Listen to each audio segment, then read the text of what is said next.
and for next 3.5 hours, almost 4 hours, we'll be live, and we'll be doing this session. So I would like to thank you all for your participation and thank you very much for giving your precious time for this session. I just want to brief you about this session, how we are going to execute this program. So this is welcome all of you to this global masterclass training series. Know all about rodent management basic guidelines. I would like to introduce you with our trainers, Dr. Rakesh Kumar Singh, Master Trainer, Dr. K. Malla Reddy, our Master Trainers. Also our invited speakers, Mr. Stelson Quadros and Mr. Girdhar Pai. Just give me a moment. I'm sharing another screen with you all.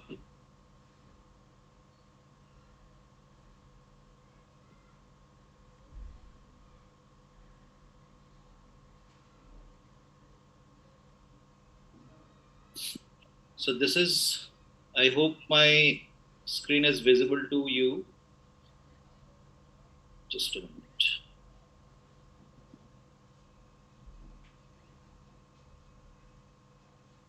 So I just brief you about the session. We are going to start the session sharp at 8:30 p.m. as per Indian time. Session 1 is going to be delivered by Dr. K. Malla Reddy, our master trainers, and the topic would be rodent biology and behavior. Session 2 would be covered by Dr. Rakesh Kumar Singh, and the topic would be threat to health, hygiene, and safety. And session 3rd, trend on rodent management. This topic is going to be delivered by Mr. Stelson F. Quadros. And the last but not the least, session 4, relevance of rodent proofing, is going to be delivered by Mr. Girdhar Pai. So this is the session.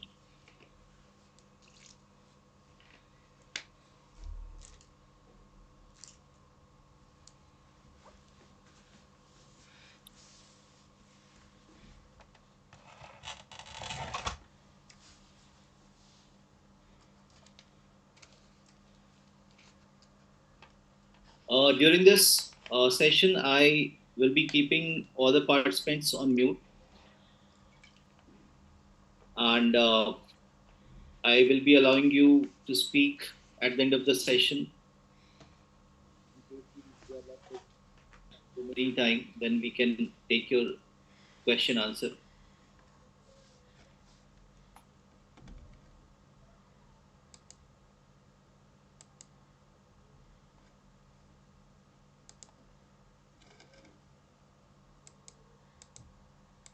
I would like to invite Mr. Ujjwal Kumar to unmute yourself. I'm allowing you to unmute and to introduce and give your introduction and brief about the session. Thank you, Pankaj. Can you unmute Mr. Nadeem, who is there in the call? He will be interpreting it into Arabic language. Can you unmute him? Sure, sir. Unmute. He will. Mr. Nadeem, Pankaj is going to give you rights to unmute. Kindly unmute yourself. Sir, are you able to hear me? Mr. Even the camera is not working. I don't know why. No problem, sir. No problem. That's not at all a problem. Your voice is very much audible. Thank you very much. Pankaj, I request you to give rights to Mr. Kamal. Kamal, who will be giving introductory remarks after my inaugural talk. Okay. What is the name, sir? Kamal? Mr. Kamal. Is he online? Let me check. He should be.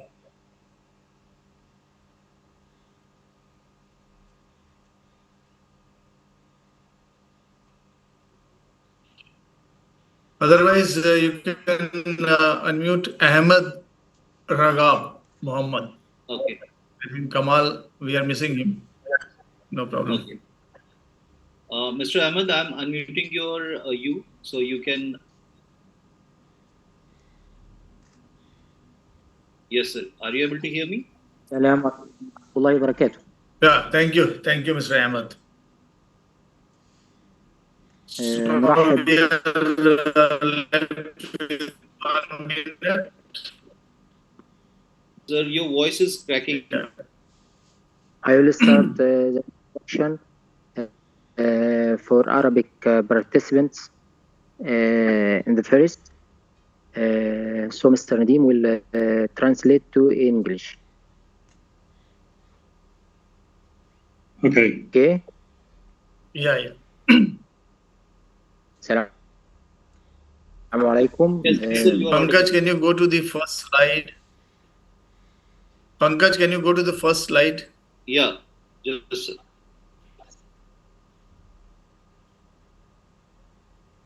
أهلا ومرحبا بكم في أولى المحاضرات الدولية لمكافحة. Welcome to the first international No problem. presentation. We can hear you, Mr. Ahmed.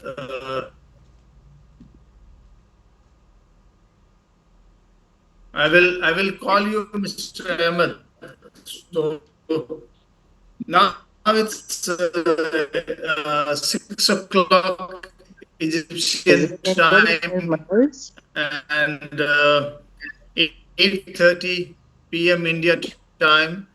I welcome you all for this global masterclass. Ahmed, while I'm talking, parallel talking will not help. So I welcome you all. This program has been organized by ENG Path Yemen together, and I will introduce Mr. Nadeem today, who is going to do parallel translation in Arabic, and all sessions, how it has to be conducted, I will introduce in the first session. Thank you all for joining. Mr. Nadeem, can you translate what I have said right now? Yes, you have welcome at the first presentation, international presentation, and I'm ready to translate. You have, to my understanding, you want to start with the biology and behavior of the rodent. Yeah, no, right now, Mr. Nadeem, what I'm trying to do, I'm just setting the context. So I will finish 2-3 lines and take a pause. You have to just translate it, right, sir? Okay, but So we have to go slowly, in order to catch you and make a translation. Right. So now, but by the way, start this global master sound class training series. Thank you.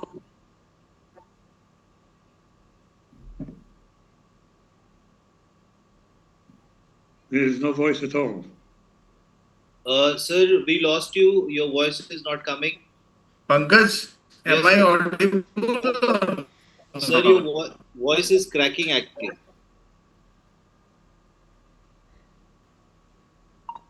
Pankaj?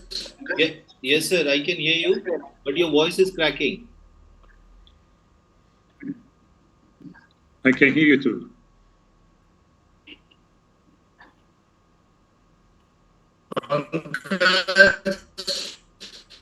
So I'm inviting, just a moment.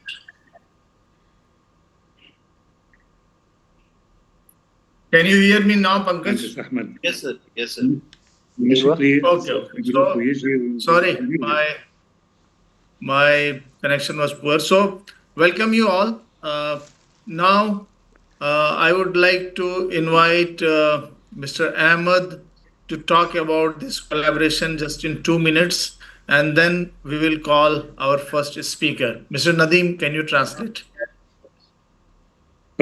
نرحب بكم جميعا وندعو المهندس أحمد كي يقدم في لمدة دقيقتين عن التعاون الحالي، ونديم سوف يقوم بالترجمة. Mr. Ahmed, kindly address for 2 minutes about this collaboration and training series. Okay, I know. I see that. السلام عليكم ورحمة الله وبركاته.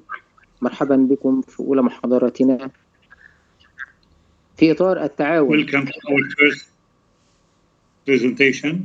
في إطار التعاون المستقبلي الحالي والمستقبلي بيننا وبين ENG. About the present and future cooperation.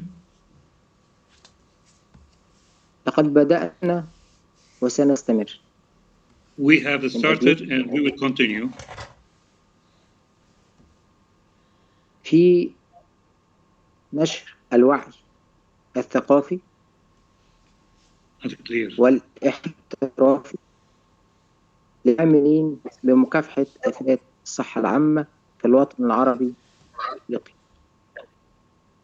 الإفريقي. وهذه هي البداية. Thank you, Ahmed. Now I think Pankaj, yes, sir. you can now mute Ahmed also, because now we are taking time. So let's start. And unmute Dr. K. Malla Reddy. I will introduce him and then we will take it forward. Yeah. Okay. Dr. Malla Reddy, I am unmuting yourself so you can speak. Yeah, good evening, my dear PMP friends from Middle East, and also my colleagues, Dr. Rakesh and Giridhar Pai and Session Quarters from India, who are going to be the master trainers and going to speak on various subjects of today's sessions. First of all, let me thank Mr. Ujjal Kumar as well as Pankaj and ENG Pathway. So the ENG Pathway basic interest is to educate the PMP friends skill-wise, technically, so that the PMP first management friends can do a better job, create a better environment for the society. So that was the basic idea of ENG Pathway. And thank you for giving me an opportunity. So I'm going to speak on biology and behavior of the rodents, because the rodents is a typical animal. So I'll just share my screen and I'll start my session.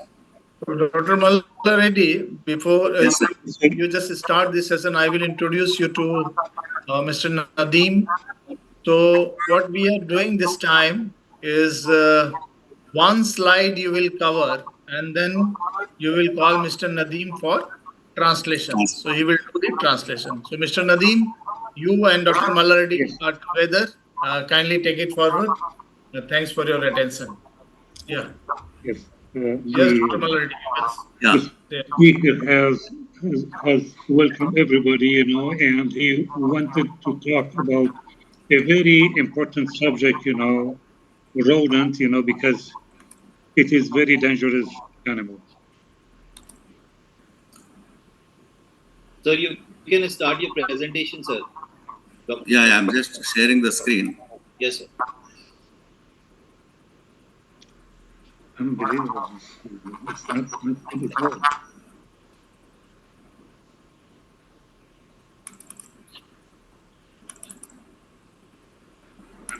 Can you hear me now? Yes.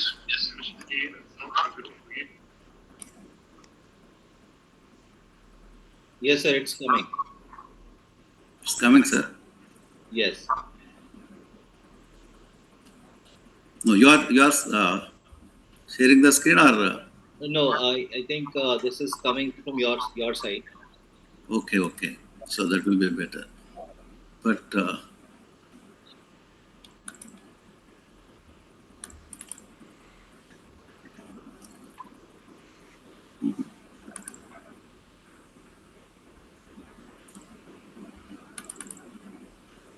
I'm not not able to. Yeah, Pankaj, can you help me to go to desktop or window? Okay, let me start it from my side. Okay, that will be fine.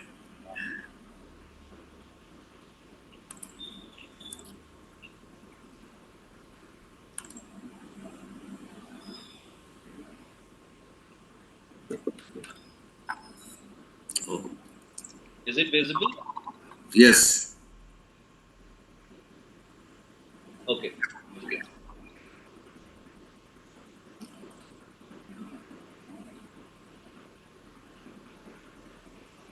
Full screen? Yeah, it is coming.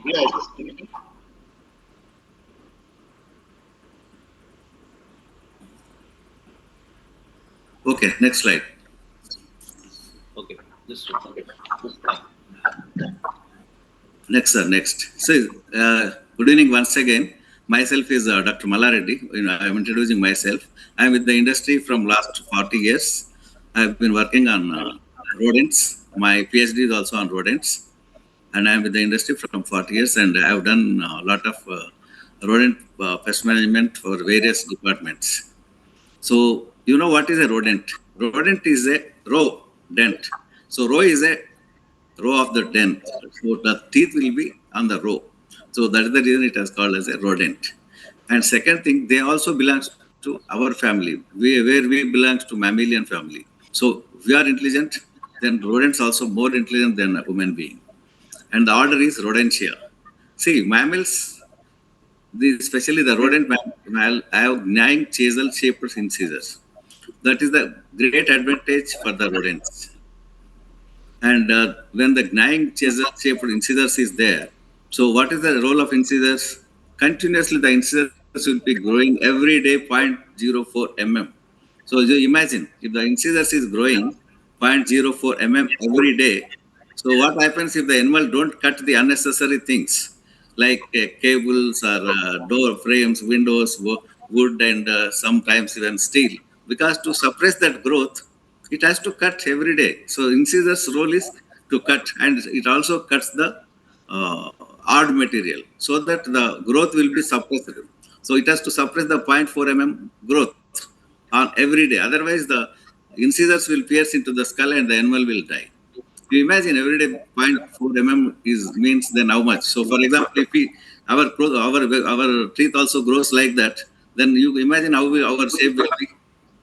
So the largest group of mammals in the world, in the kingdom, out of that there is 200 species of rodents. So rodents means squirrels, marrots, rats, mice, porcupines, etc. Is it possible to translate or what? Yeah, you have to translate, sir. Yeah. You have mentioned about the biology and the behavior. You're talking about the biology of the rodent. It is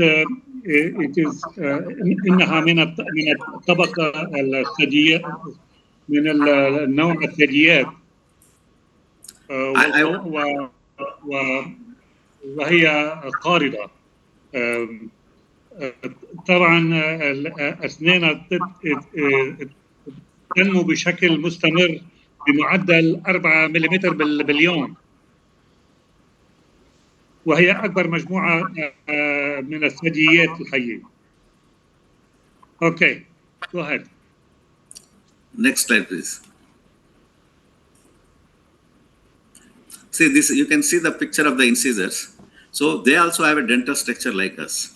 So incisors, you can see how the incisor is growing. So the growth of that leads to, if you can see the incisors of the down jaw will go and pierce into the skull of the upper jaw. So that is the structure of it. So that is the reason it has to cut something, because if you have abundant food, shelter, everything, still it has to cut something unnecessary things on the way, because to suppress that growth. Yes, Nadim. One minute, please. Not okay.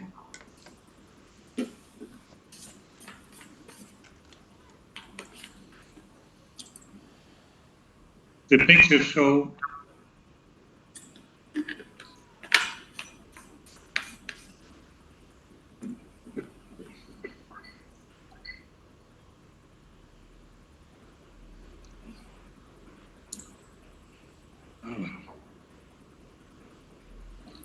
the picture show the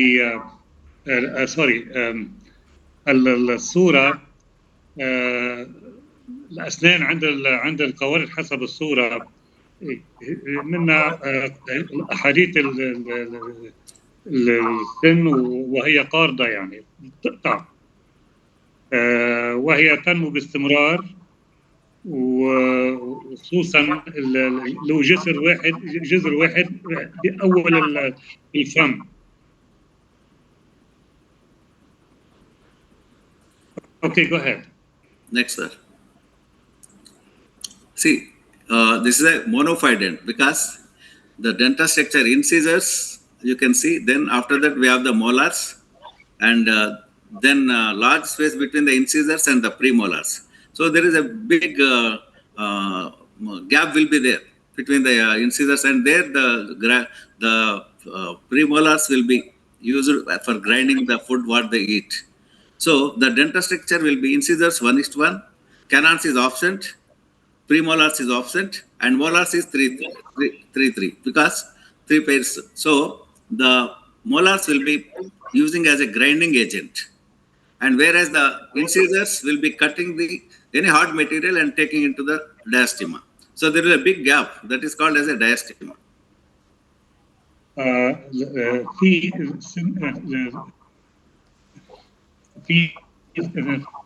في ضرس وسن كبير عنده جذور متعدده بيوقع بمؤخره الفم وفي فجوه بين الفقرات بين بعض البعض. فلذلك يوجد مساحه كبيره بين القواطع بسبب انه ما في انياب يعني. Next, sir.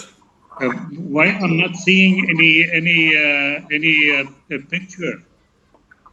Okay, now I can see.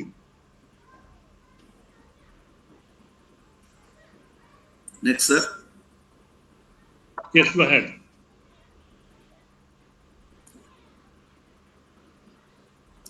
See, why we are concerned about the rodents? Rodents are a big problem. Not only for agriculture, not only for urban areas, not only for industrial, everywhere, wherever the man, in the world, the loss is about 33 million tons, enough to feed 180 million people for 12 months. So that much damage they are occurring. Estimated loss is 25 billion as per the 2000, but losses are at least $5 billion commodity storage.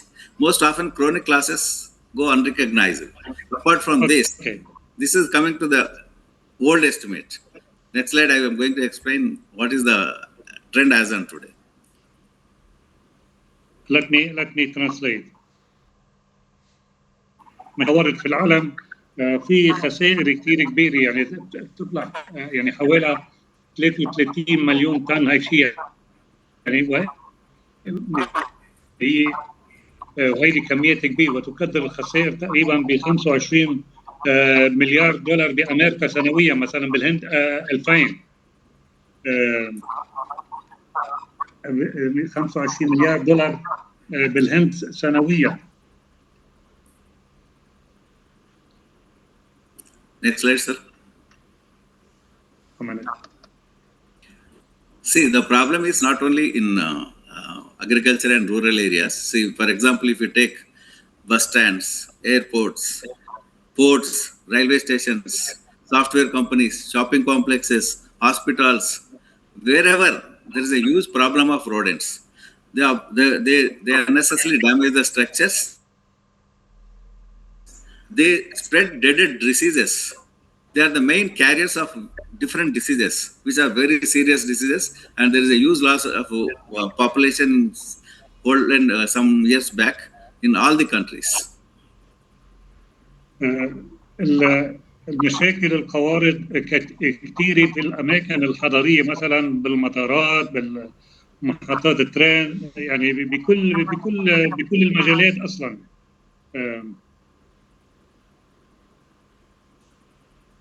Next, sir. فهيدي تعد انه مشكله متفشيه بالعديد من المناطق الحضريه، اشياء كثير يعني. So now you can see hospitals, and urban areas, the problem is more, as well as in rural areas, in agriculture sector also, there was a huge damage of commodities.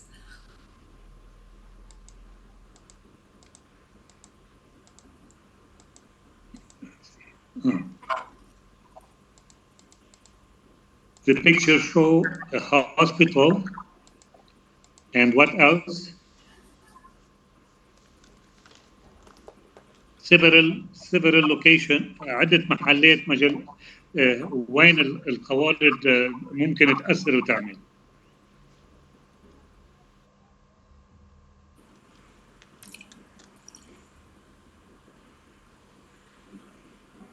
Next, sir. See, how the rats will damage, because we keep CC cameras. They cut CC camera cables. And then the rat damage is because there is abundant food. In spite of that, they are damaging the electrical cables. So they don't get shocked. Because they have to cut something which harder material to suppress the growth of the incisors, which is growing every day 0.4 mm, which is otherwise the animal will die. الصور عم بتفرجي كوابل عم تتقطع من قبل الفئران. طبعا الشيء هذا يعني هو حتى مشان الفاره، مشان حتى تحد من اسنانها، نمو اسنانها.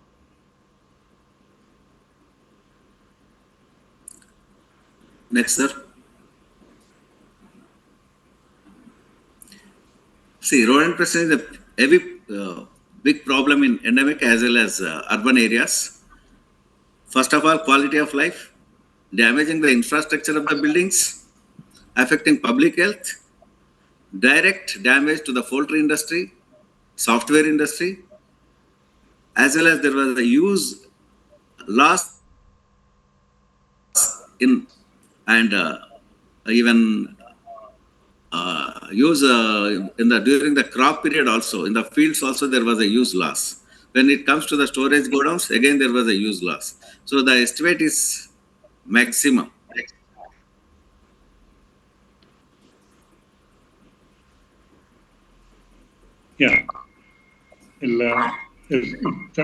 تعدد الإصابة بالقوارض مشكلة متفشية في العديد من المناطق الحضرية، يلي هالشيء هذا بيأثر على البنية التحتية كمان، وبيأثر سلبا على الصحة العامة، وبتسبب القوارض أضرار مباشرة بكثير شغلات مثل ما مبين بالصورة.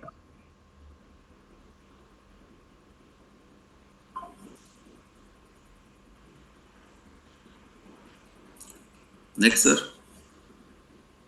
One minute.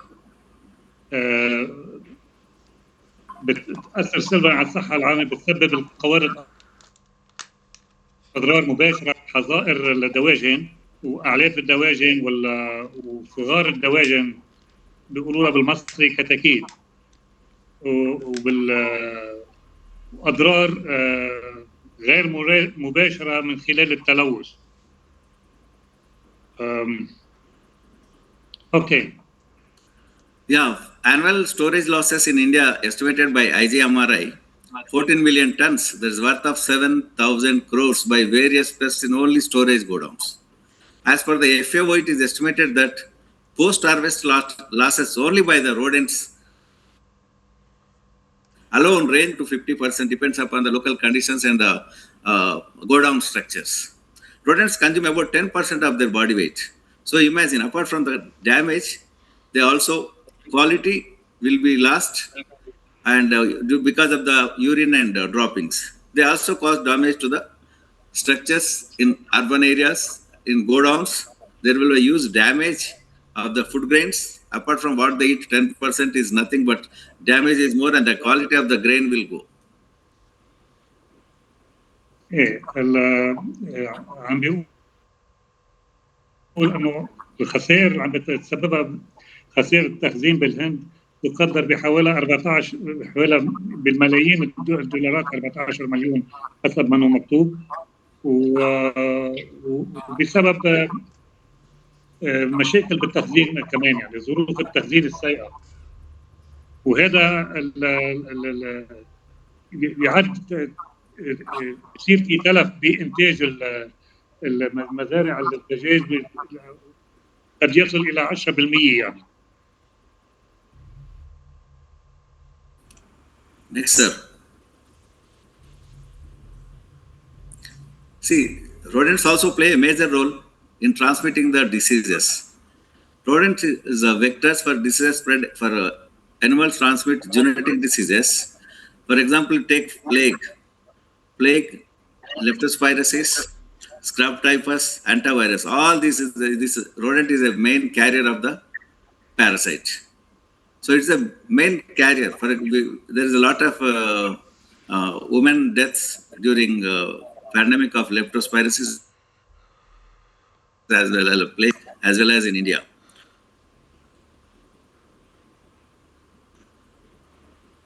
Just about the first item.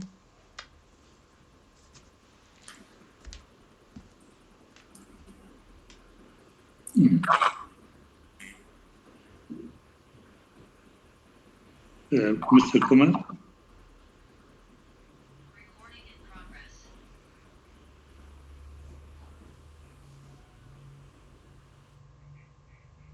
Okay, I translate what is written in the what I'm seeing, you know.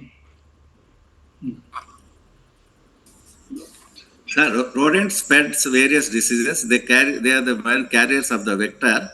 They spread diseases like leptospirosis, plague, scrub typhus, antivirus.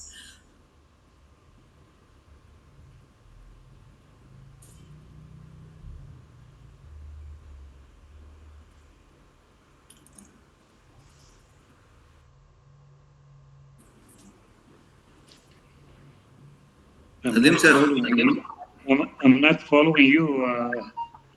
This is part 2 of the picture. Yes. Okay, let me translate both of them.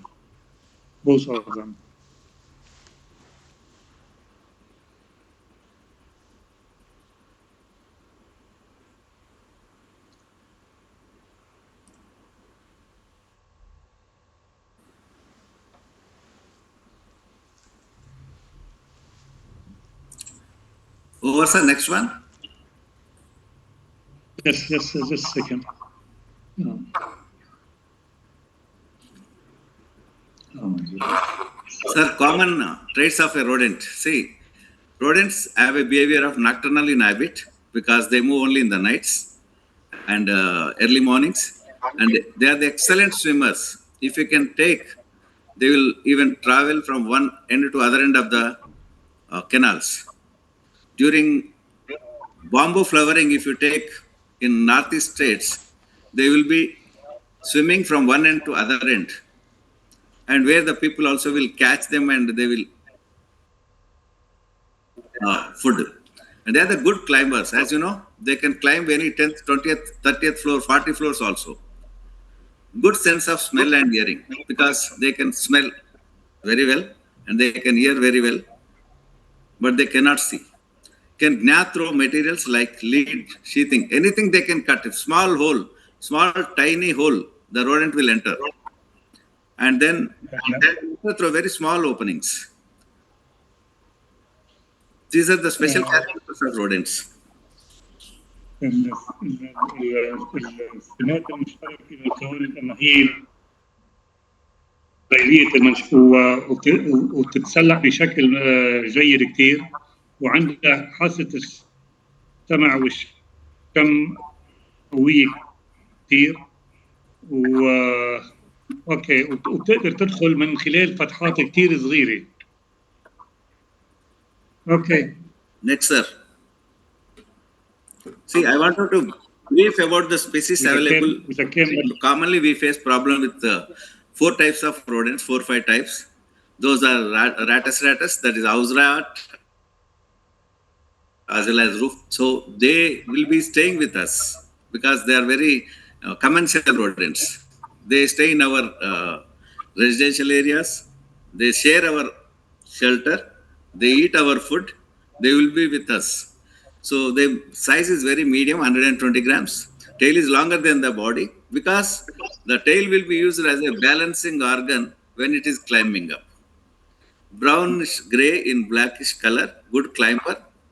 Lives on the poultry roofs as well as tiles houses or anywhere. If a small cable is connecting one building to another building, it can pass through because the tail will work as a balancing organ. They can travel any destination. الميجر التفصيل الميجر هي عندك النازل او الغرفه تبع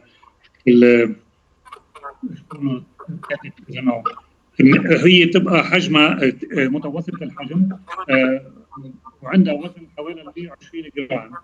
عندها جنب طويل اكثر من جسمها، اطول من جسمها.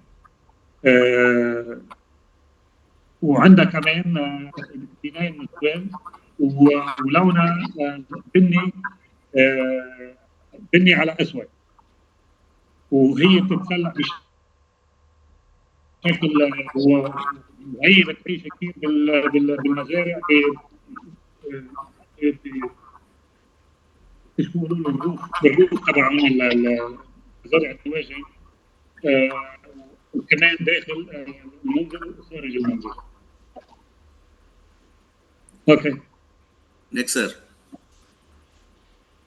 This housefly is very small animal, 15 to 30 grams weight. Normally, we can see in the storages, and the home range is also very less because the rodents have the home range. They cannot cross their home range.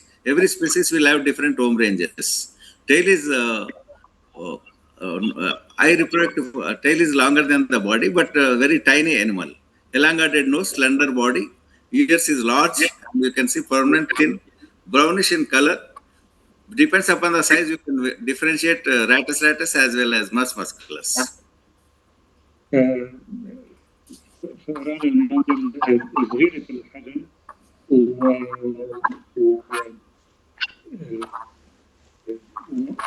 وهي بتقعد بالمحلات اللي بالمخازن، اماكن المخازن وزنها حوالي 15 ل 30 جرام.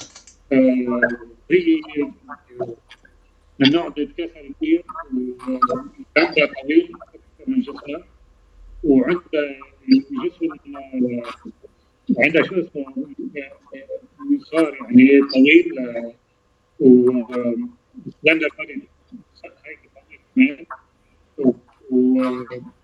وكمان جنين طويل وكمان ضعيف. لونها بني على رمادي لا اسود، بني رمادي على اسود. Next, sir. Okay. So this is a Norway rat. So nose is very blunt with small eyes and ears. Size will be around 120 grams, and tail is shorter than the head.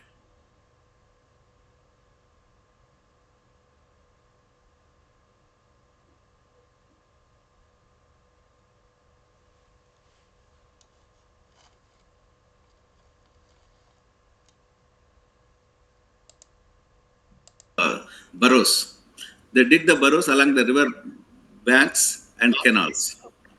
Breeds throughout the year. Litter size is 37. Major vector for leptospirosis and minor pests restricted to only the port areas. We cannot see in any urban areas, and now slowly I think it is spreading to other cities also, not only in the port areas. النرويج هي متوسط الحجم، وزنها حوالي 120 جرام.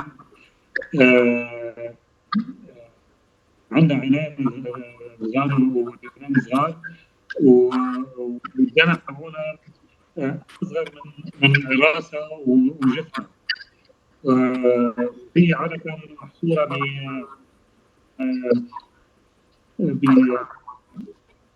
بالمدن بعيد عن الاماكن اللي بيدخلها الناس.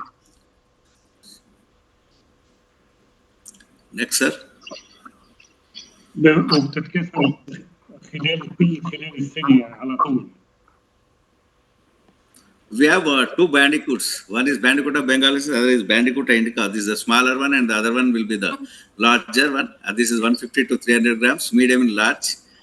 And tail is shorter than the body, blunt and snout, stocky body, ears short and thick, brown to black color. وهذا النوع من الفئران هذا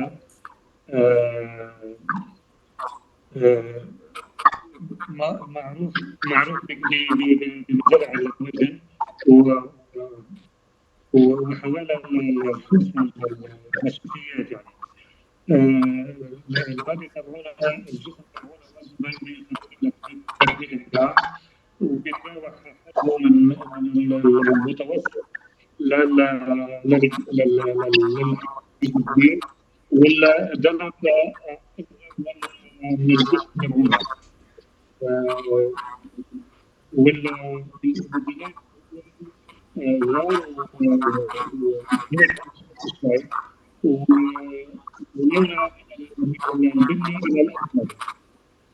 Okay. Next, sir. The next one is Bandicoot indica. Very ferocious animal, large in size. Body weight is 500 grams. Occasionally pest in poultries and mainly the sewage canals. And it makes larger tunnels. Sewage system will be spoiled in urban areas. And around the poultry, sometimes we can notice Bandicoot of indica as well as bengalensis.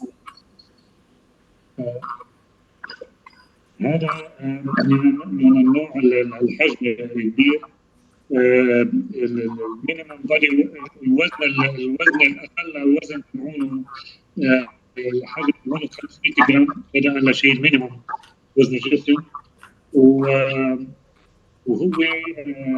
عادة بيتواجد بالإدارة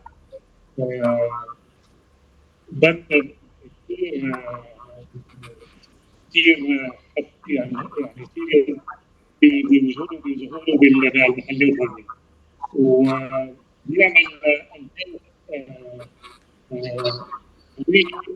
قوي داخل وحوالي مبنى المزرعة. Okay. Next, sir.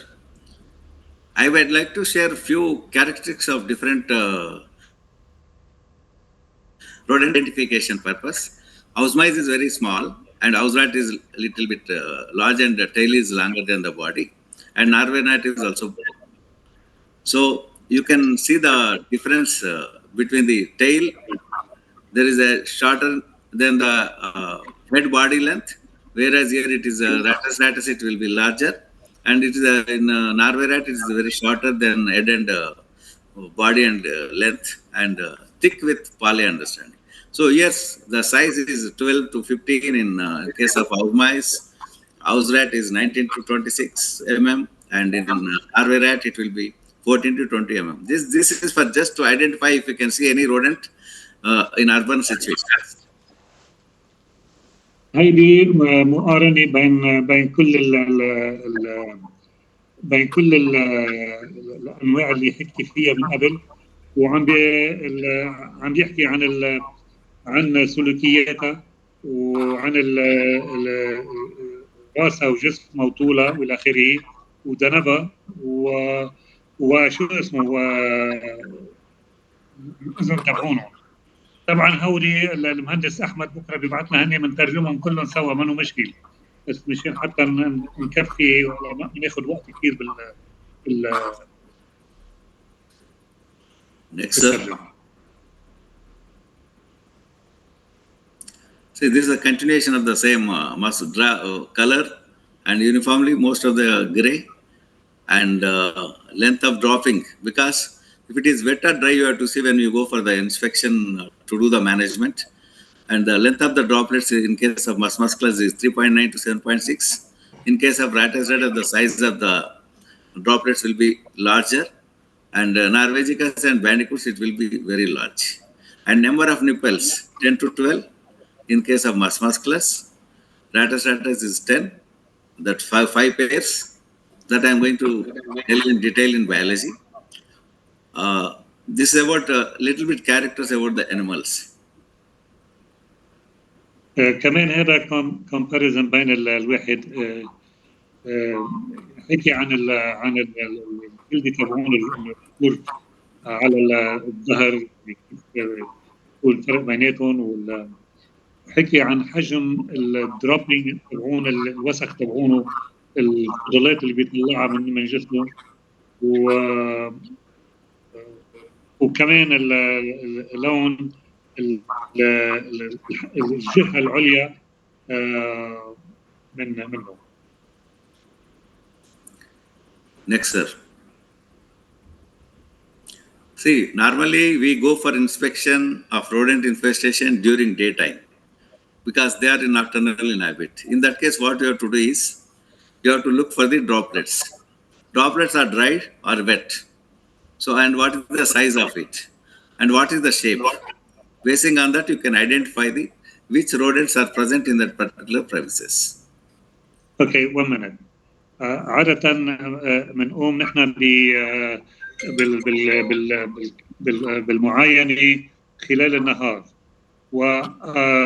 ونحن من خلال المعاينة بنطلع على الدروبينج تبع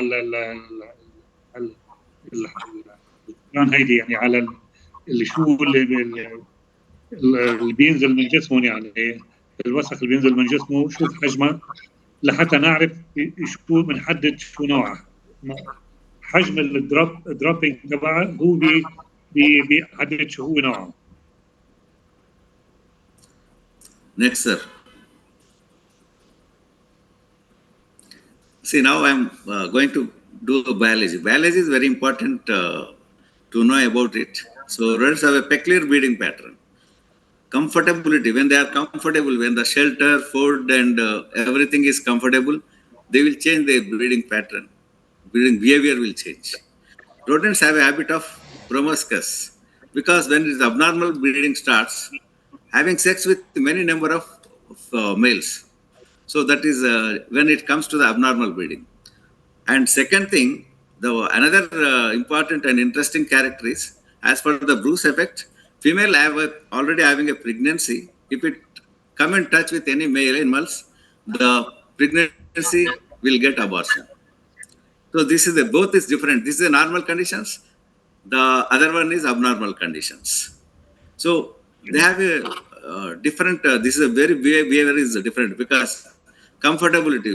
Normally, when it is having abundant food, shelter, then it will immediately behavior changes and it will be going into the abnormal breeding. So abnormal breeding means it can have sex with any number of males, and it can give birth very fast, and the litter size will be more. And in case of Bruce, it is totally different. عم بيقول انه القوارض عندها شو اسمه تكاثر غريب شوي، يعني في منهم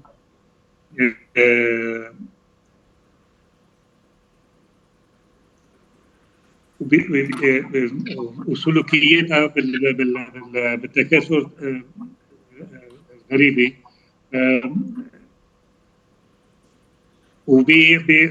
بيعاشروا وبيعملوا علاقات مع كثير، يعني في خلال العلاقات في خلال التكاثر الغير طبيعي.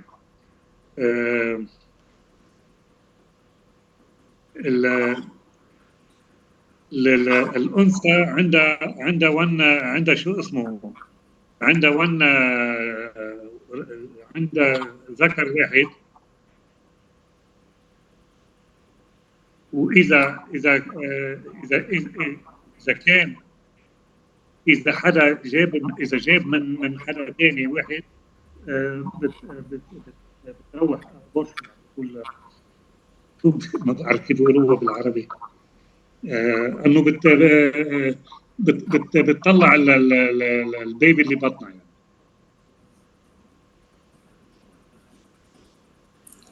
Next, sir.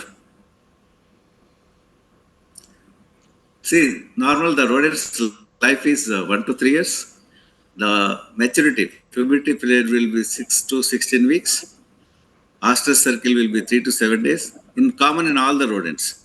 Duration of it will be 9 to 24 hours. Mating habit is promiscuous. When it is abnormal breeding.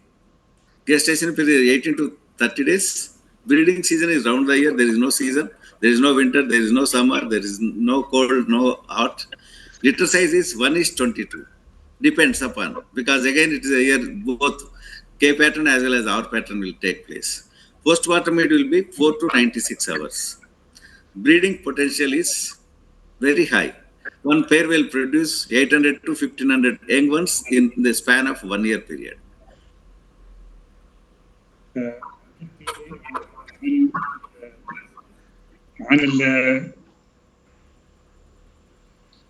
عن إمكانية التكاثر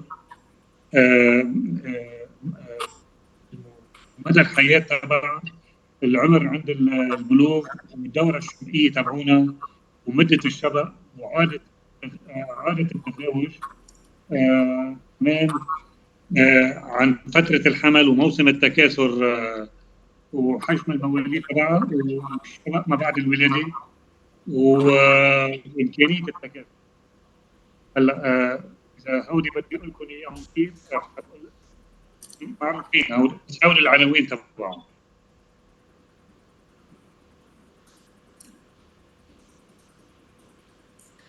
Yeah, rodents is mostly nocturnal, taxomatic, crisp-flare activity. This I am going to detail in the next coming slides. So next slide.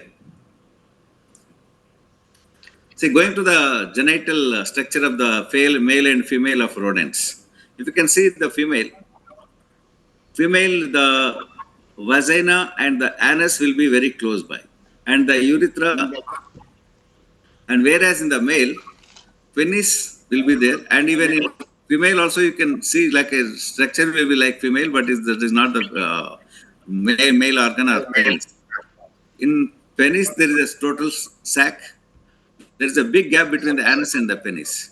So this is the difference when you catch an animal, when you want to know which is male, which is female, whether it is a pregnant or it is a carrying or not carrying, that you can see. هون عم بيفرجينا كيف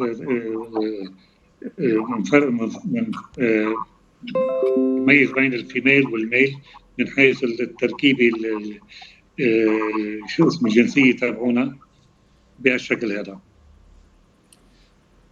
Okay. Many of them will get confused because both are looks like penis, and there is a so the same female also have a penis, but it is covered with clitoris. Clitoris will be covered. Next one, sir. عم بيحكي عن الأعضاء الجنسية تبعون الأنثى والذكر.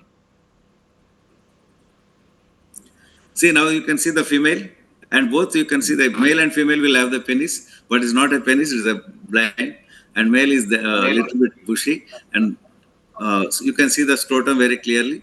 Here there is no scrotum.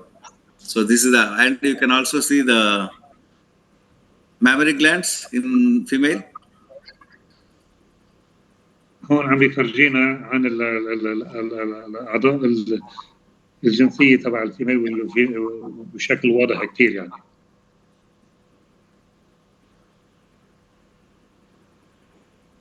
Next, sir.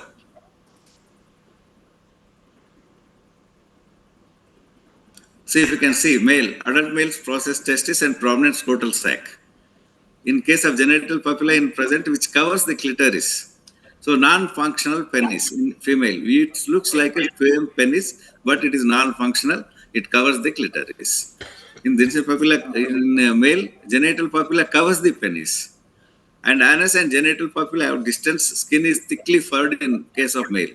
But whereas anus and genital papilla are close together, skin is bare and thinly furred. It is not thick, it is thin. A male is having a thick fur and it is having a thin fur. هون عم بيفرجينا كمان عن الفرق بين الميل والفيميل من حيث الأعضاء التناسلية تبعهم.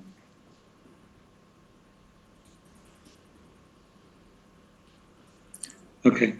Next, sir. See, now you can see the mammary glands.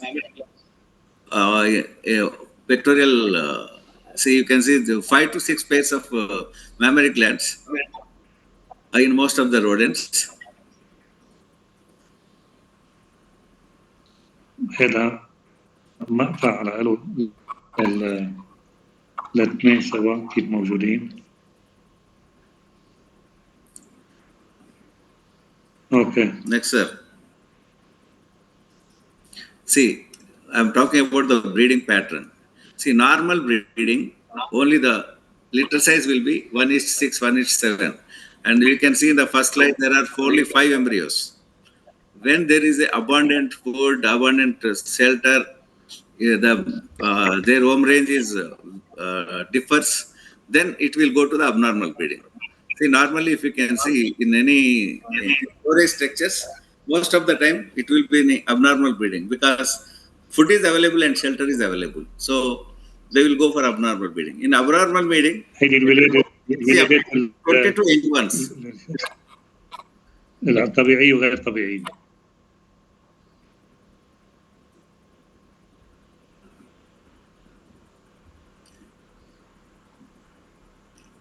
So if you can see the parameters, what is a K pattern? K pattern is a normal breeding and R pattern is an abnormal breeding. The sex ratio in case of K pattern, normal breeding, 1:1. That means 1 female, 1 male. In case of R pattern, 1:2. Because male will be 1 and the female will be 2. And maturity period will be 90 days in normal cases. Whereas in R pattern, because the young ones will get matured very fast and the 75 days. The litter size will be maximum 6 in case of normal breeding. In abnormal breeding, it will go up to 12 to 20, 22. And postmortem, that means after the giving birth to young ones, to get the next pregnancy, in case of normal breeding, it is 90 days. But in case of abnormal breeding, within 1 day, it can again get pregnancy. So there is a lot of difference because normal and abnormal breeding. When it is, you have to identify whether if you have sometimes we kill 1 or 2 rats, the population will increase. They will say why it is increased. So suddenly the animals, whatever is left over after consuming the poison or weight, whatever we placed, so they will go for immediately abnormal breeding. So people will say that after your pest control services, the rodents has increased because we have used maybe the quick poison. It is not a slow poison. There will be a hierarchy in that. So your rodents population will increase in that particular premises.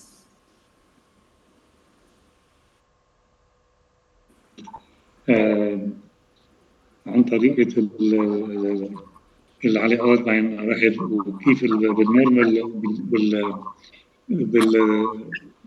بالولادات والتكاثر الطبيعي أو الغير طبيعي والعلاقات الجنسية إلى آخره. ومن حيث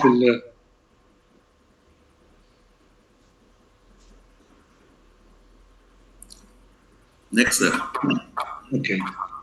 If you leave 1 pair of mice in the month of January, by the end of December, it will be 4,500. Young ones will come. So don't leave any, if you are doing a rodent management, do it fully. If you leave 1 or 2, then 2 animals will increase the population to 4,500 in a span of 1 year.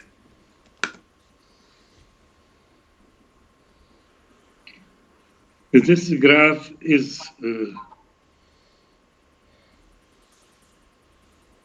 does it show? I don't know this one. Sir, actually 1 pair of rodents, if we have 1 pair of rodents in the month of January 2025, by the end of December 2025, we can see 4,500 young ones will be produced by 1 pair of rodents. هون عم يفرجينا انه ال1 pregnant الوحده قديش بتنجب بالضبط. يعني بالسنه الواحده. How many per year? I did not see on the graph. You know how many? 4,500, sir, in a year. How many the couple will bring every year?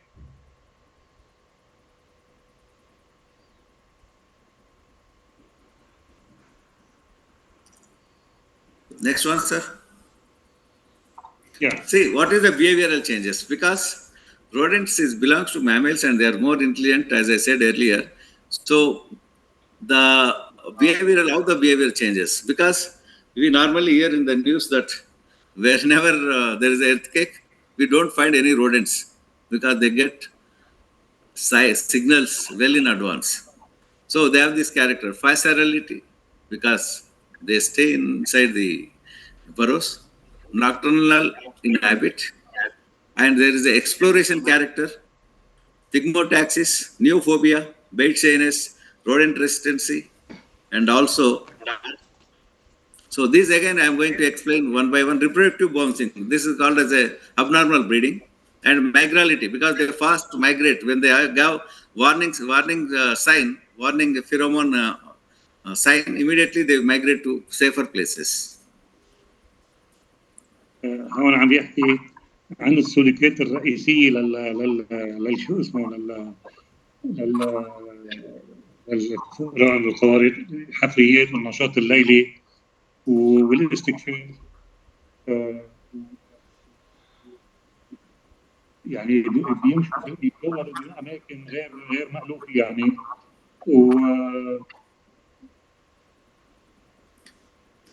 So next one, sir.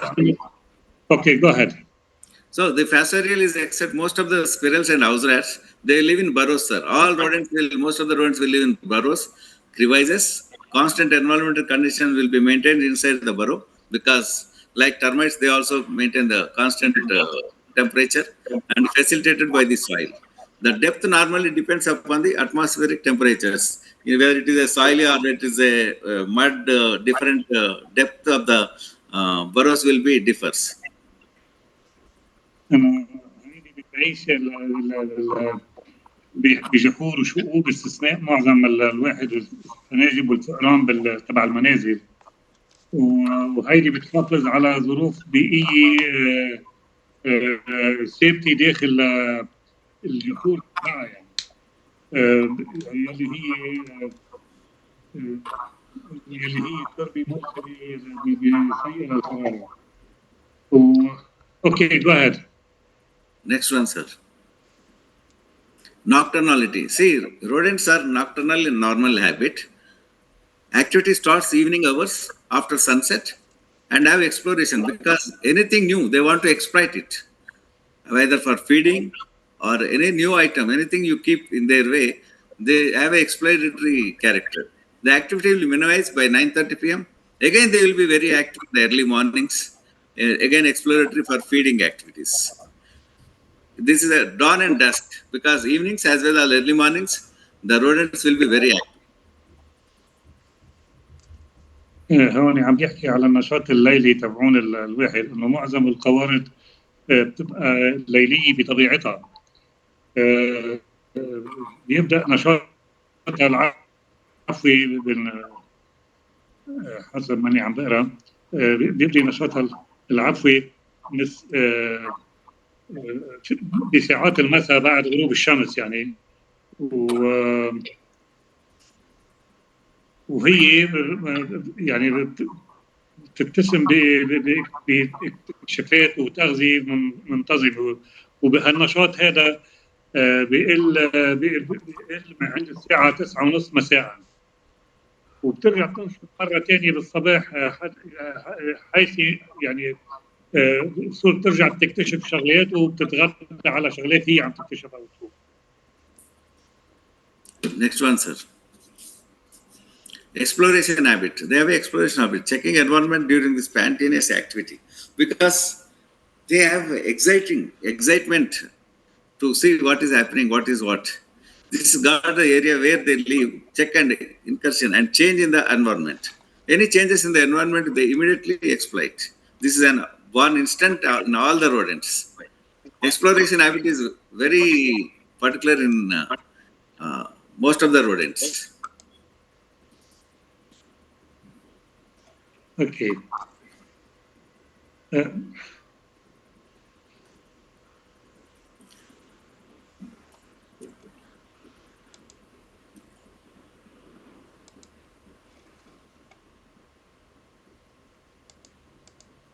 So during their movement, late night or early morning, anything is new, they wanted to exploit it. For example, you keep one sticky trap on their way, they wanted to see. They were very excited, but they don't touch because they have the neophobia effect. They have new object reaction. So if it will not touch the first day. Second day, depends upon the species to species. Second day, it may touch with 4 ends. Then second day, third day, it will jump into the trap. So that is called exploration, because anything excited, anything atmospheric changes happens, then it is excited to know what is happening. مثل ما حكينا من قبل انه هي انه بتحب هي تكتشف وتروح وتجي، وحكي عن ساعات النشاط تبعها بالضبط. Next, sir. Stigmotaxis, because rodent normally move align vertical surface of the structures. In crowfish, they go along the bund, but not on the top of the bund. It's the bait based, because now placement of trap, placement of bait is most important, because you have to keep along this vertical surface of the structure. Then only it will touch. If you keep middle of the touch, because they don't go middle of zigzag manner, they always go along the bund, along the wall, along the structure. So they move aligning the walls always. So that is called tagmotaxics. حركة القوارض، انه عم بيحكي عن حركة القوارض، انه تتحرك القوارض عادة على بمحاذاة الأسطح العمودية يعني،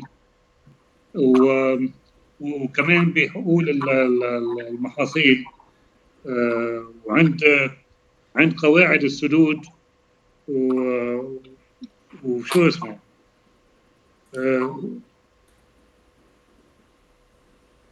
Next.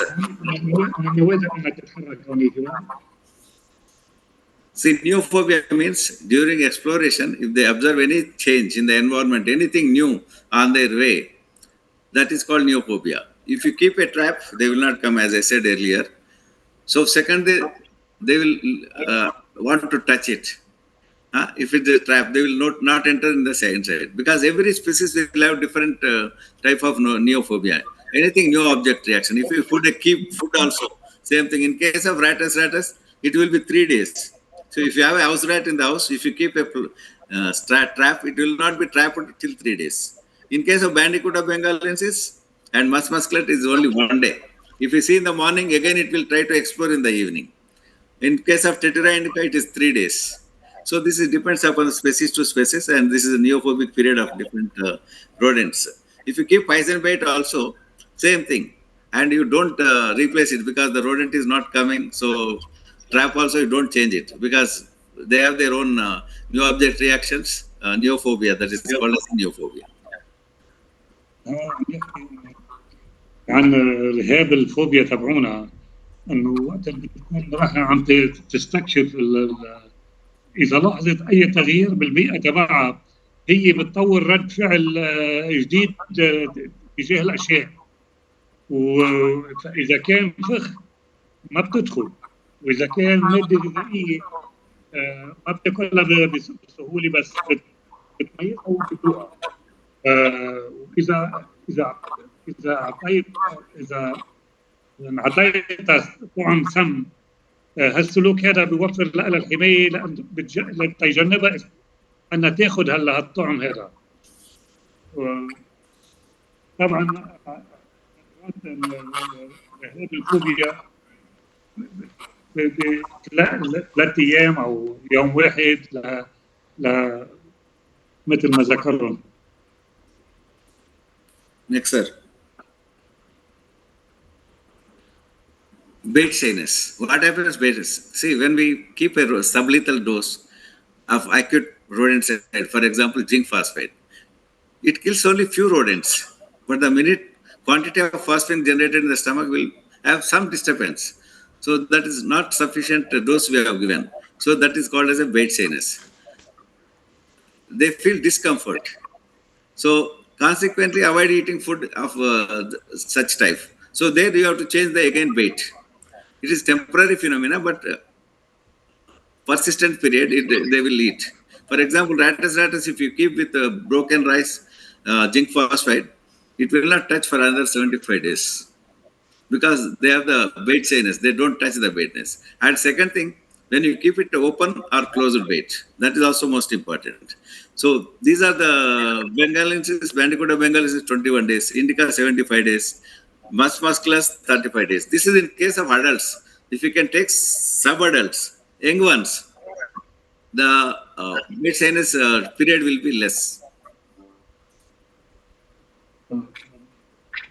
إذا بدك تفسر كلمة بيت فارس يعني خجل الطعم ما بعرف إنه عم بيقول إنه الجرعات الشبه مميتة من مبيد القوارض ما بيقتل القوارض دغري، لكن الكميات الضئيلة من الفوسفين المولدة من المعدة هيدا بتسبب لها اضطراب بالمعدة كثير.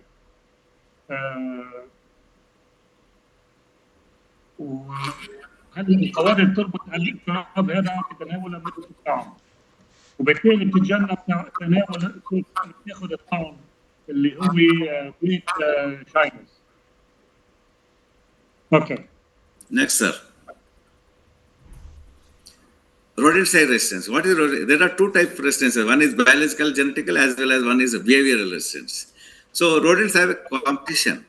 See, normally we can see ratus and musculus can stay together, and ratus and bandicoot also can stay together.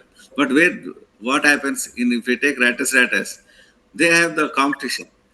The bigger one means not the young ones. So the older one will have the arachi. So it will try to eat the bait first because they have their own system. So the first one will feel discomfort. It will not. Then the young ones will follow after that. Dominant species will eat first, followed by the subordinates or young ones. So in this case, what happens? Rodent-side resistance will occur. And genetically also, sometimes there is a mutation of genes. There also the resistance will increase in the rodent body. So whatever the dose we have given, it is not sufficient. That is the reason we keep on changing the bait. Don't use only one single rodent side, but depends upon the availability in particular countries. So keep changing your rodent side. هون عم بيحكي عن مقاومة الجينيتك سايد. عندنا نوعين، عندنا شيء بيولوجي وعندنا جينيتيكي. وفي عندنا كمان المقاومة السلوكية.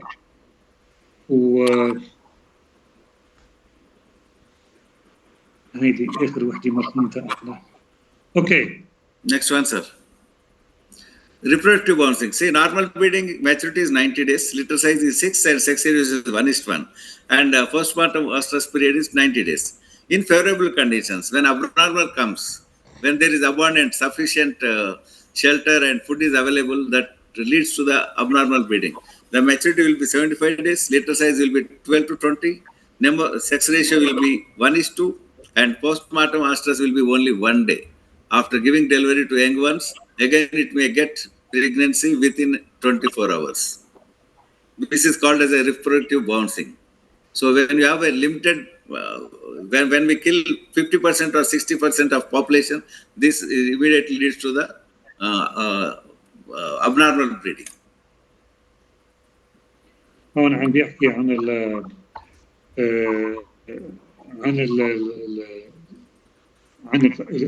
فترة النضوج تبعه للزوجين. بيختلفوا بين 90 وال 75 يوم بين النورمال بريدنج وابنورمال بريدنج، يعني الولادات الطبيعية وغير الولادات الطبيعية، التكاثر الطبيعي وغير الطبيعي. Next, sir. Migrality. See, rodents often migrate rapidly due to various reasons and factors. Because, for example, if earthquake is happening, the rodents will know very well. So immediately they will start moving to the safer places. Seasonal changes, competition, food scarcity, shelter. Due to adaptability, rodents will migrate to safe places during natural disasters. Why? They migrate very fast. عادة القوارض بتحب تهاجر وبسرعة بسبب لعدة أسباب، منها تغيير الفصول، السباق على كل شيء، أو إما قلة الأكل، أو بسبب أنا بدك ملاجئ لها، وبعدين كمان انه تروح على محلات امنه. اوكي. Next one, sir. Territoriality, because every animal will have home range. For example, we have our own house. Like our rodents species have a different home ranges, because if a pair of rodents are living in one room, the other pair doesn't enter into this thing, because they have every pair will have a different home range. They will be marked with their pheromones, and the other animals will not come. Sometimes we hear a lot of noise from the rodents. That means some new one is entered into their territory. So the Norway rat is 90 to 450 meters, house rat is 300 to 500, house mouse is only 30 to 50 feet. So they cannot cross beyond that. Their own territory. For example, if you take animals, any animals, for example, if you take the dogs, if you take the rodents, if you take the cats, they have their own ranges. In case of dogs also, sometimes new dog comes, the other dogs will start barking on the new dog. This is called the territoriality. هون عم بيحكي عن نطاق موطن القوارض. مثلا القار النرويجي بتروح بين 90 ل 450 قدم، وفار المنزل حوالي من 300 ل 500، وفار المنزل من 30 ل 50 قدم. هلا الصورة حتيجي حتبين أوضح. Next, sir. See, nature of rodent burrow. The crevices between rocky areas. Crevices normally tapering complexes, crevices due to gregarious living, because they are gregarious, and bandicoot scoop the soil existing before the burrow with soil pebbles, because they have the two. One is active burrow and one is a dead burrow. Dead means that is only for exist. Soft-furred field rats. So I will show you how the burrow will be made by the rodents.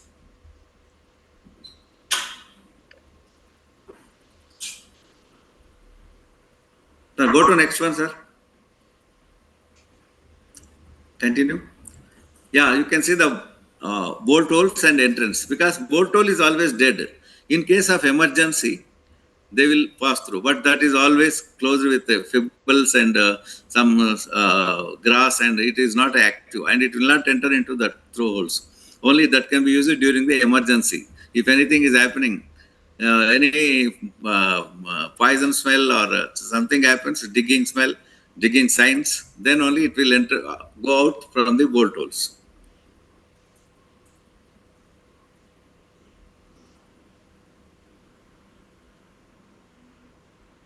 Nadeem, sir.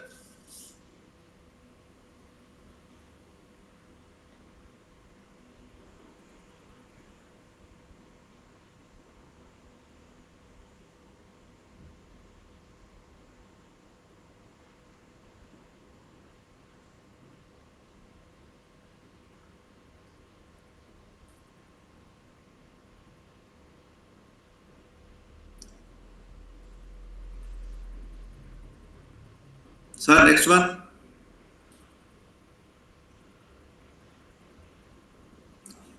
Sir, why rodent management is very critical? Because they are ecologically and ethologically adaptable, burrow living, safe and congenial, and exploration and territoriality to establish a newer habitats.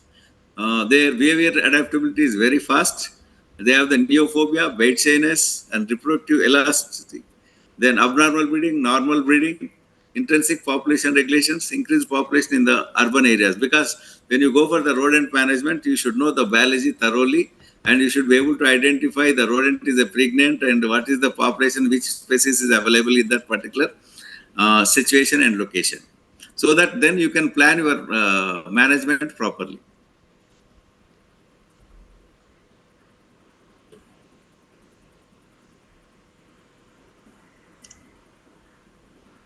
Nadeem, sir.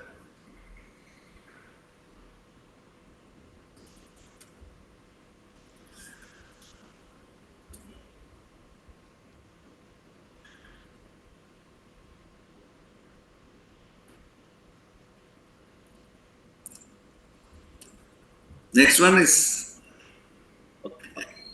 that's end of it, sir.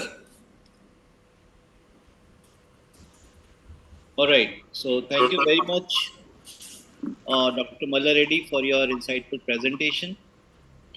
Now, I think meanwhile we have lost connection with Nadeem, sir. Nadeem sir. So Yes. we are sorry for that. I think he must be trying to join back. Meanwhile, we should start with another session. So let me invite Dr. Rakesh. I'm just unmuting himself.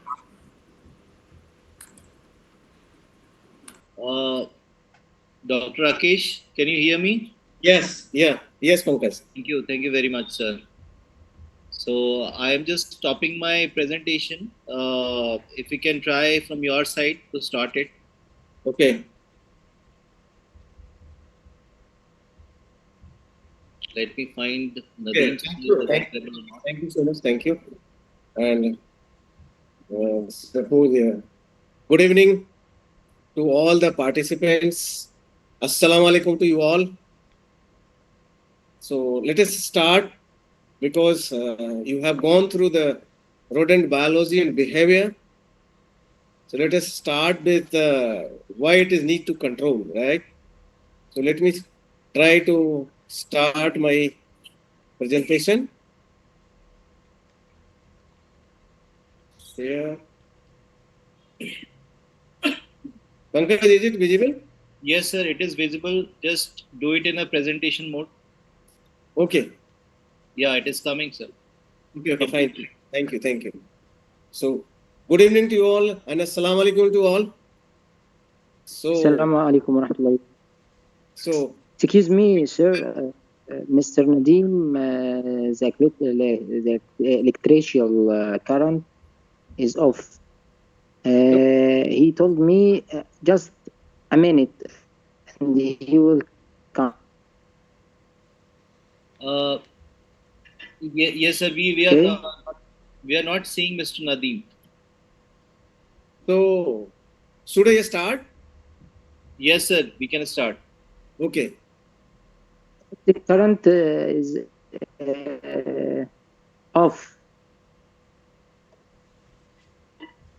So he told me, I called him, he told me just once. Okay. He will be back with us. Okay. So, Ahmed sir, you can. We are not getting your voice, sir. What did you say, sir?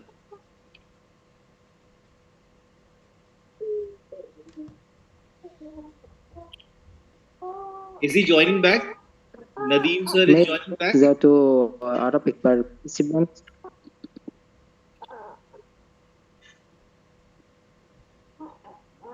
Okay, Rakesh sir, we can start the presentation.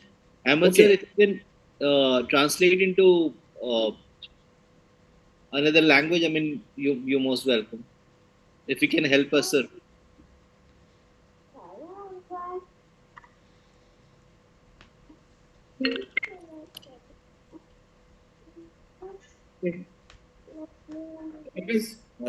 Should I go ahead or what? Yes. Should I go ahead? Yes, sir. Yes, sir. Okay, fine. So, as you all gone through the previous lesson by Dr. Malla Reddy, and you have gone through the detail of the biology and behavior of the rodents, and you understand the biology and behavior. So now, and also you have gone through, so how dangerous this. So that's why the next session, which I am going to share with you, why the rodent control is important, because it is threats to. بيت ابوك مقطع مراح امد وخرب. It is threats to. انت بصراحه مقرف. Hello. Rakesh, we can continue. Okay. I think Ahmed sir is trying to translate it. Okay. So when Amma sir, when I stop, please you start the translation. So I just speaking about why the rodent control is important. You have gone through the behavior and biology, and you understand how this is nostalgic and how it is important to control. So also, Dr. Malaredi has mentioned that not only this is challenge to health, hygiene, and safety, this is challenge to the food safety also. They are damaging food. 30% of the food damaged by the rodents. And how this is challenge to the safety, see, it has been observed that in a hostel, the rodent just cut the wire of the lift, and so many girls, 10 to 15 girls, stuck inside the lift for 45 minutes in the hostel. So how the panic situation, that is the what. A heavy industry, wire and cable was cut and chewed by the rodents, and it was shut down. And to restart this heavy industry, it took 3 days and something very huge amount of money to restart this kind of the big industry. So just imagine any hospital, how it is important to control the rodents, because nowadays hospital is having so costly and so advanced technology like cancer therapy, like other advanced kind of equipments. If these equipments, wire and cables were chewed by the rodents, it will be very difficult to run the hospital. So it is how important, just imagine. Yes, ready to translate?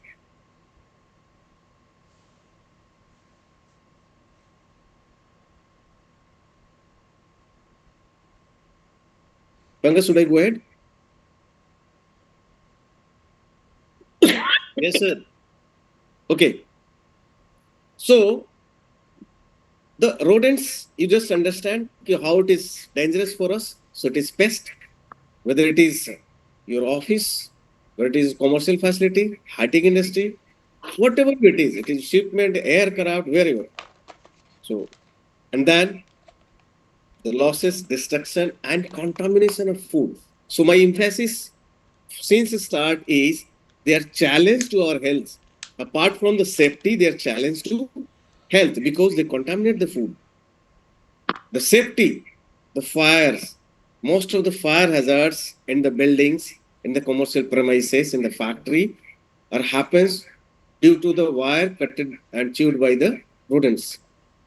And as per the WHO study, approx 130 kind of diseases transmitted among the human beings by the rats, like plague, leptospira, rat white fever, and so many. It is number is endless. So there is a lot. Every time you might be getting the news is how the pest control is important, how the rodents is becoming havoc in the New York City, and how the rodents make the fire hazards in the different kinds of situations. See, these we have put it some newses, the havoc and the problem due to the rodents. See, the interesting fact about the rodents, so most of this was covered by Dr. Malaredi. They are omnivorous, nocturnal, climb. The important what I wanted to is they have got the property that they can squeeze their body by 1/4 of the size. So if any small holes where you can just see that the snot, the nose portion of the rat, if the nose can enter in that hole, the rodents can squeeze their body inside that hole and they can enter. So just to think on that, don't go on the body size of, if you're going to inspecting, don't go on the body size. You can think if the nose portion, I mean snots of the rodents can enter, then it is sufficient to enter the rodents. So ability to adapt the wide variety, knowing property already discovered, climbing, hearing, poor vision, this is already done. Taste is highly developed. As mentioned by Dr. Malaredi, the rodents are the mammal. So their biology, their internal system is like us. So their taste is also there, tongue is also developed, so highly developed. You might be experiencing, so where the tasty foods are there, rodents are more there. If you just consider, if you are doing the pest control or rodent control in any five-star hotel or in a bar and that kind of things, you will find the rodent activity more at the bar counter, right? If you will be walking in the grocery, you will find more damage in the chocolates and this kind of attractive foods, right? Incisor growing already developed. So this is also already covered. The interesting fact, food 15 to 20 gram they consume per day. They consume water 10 to 15 ml per day. They urinate also 10 to 15 ml per day, and the fecal that is 25 to 150 fillets per day. And hairs, if you imagine, and there is some counts by the scientists, so approx 5 lakhs hairs on the body, and all the hairs they also carry the diseases. So any dropping of the hairs also is the remarkable and countable for us. So pairs of rat can produce more than 300 offsprings, and in the last session you have just seen one pair can go up to the 4,500 in a year. They can swim well. They can swim through the 3 point.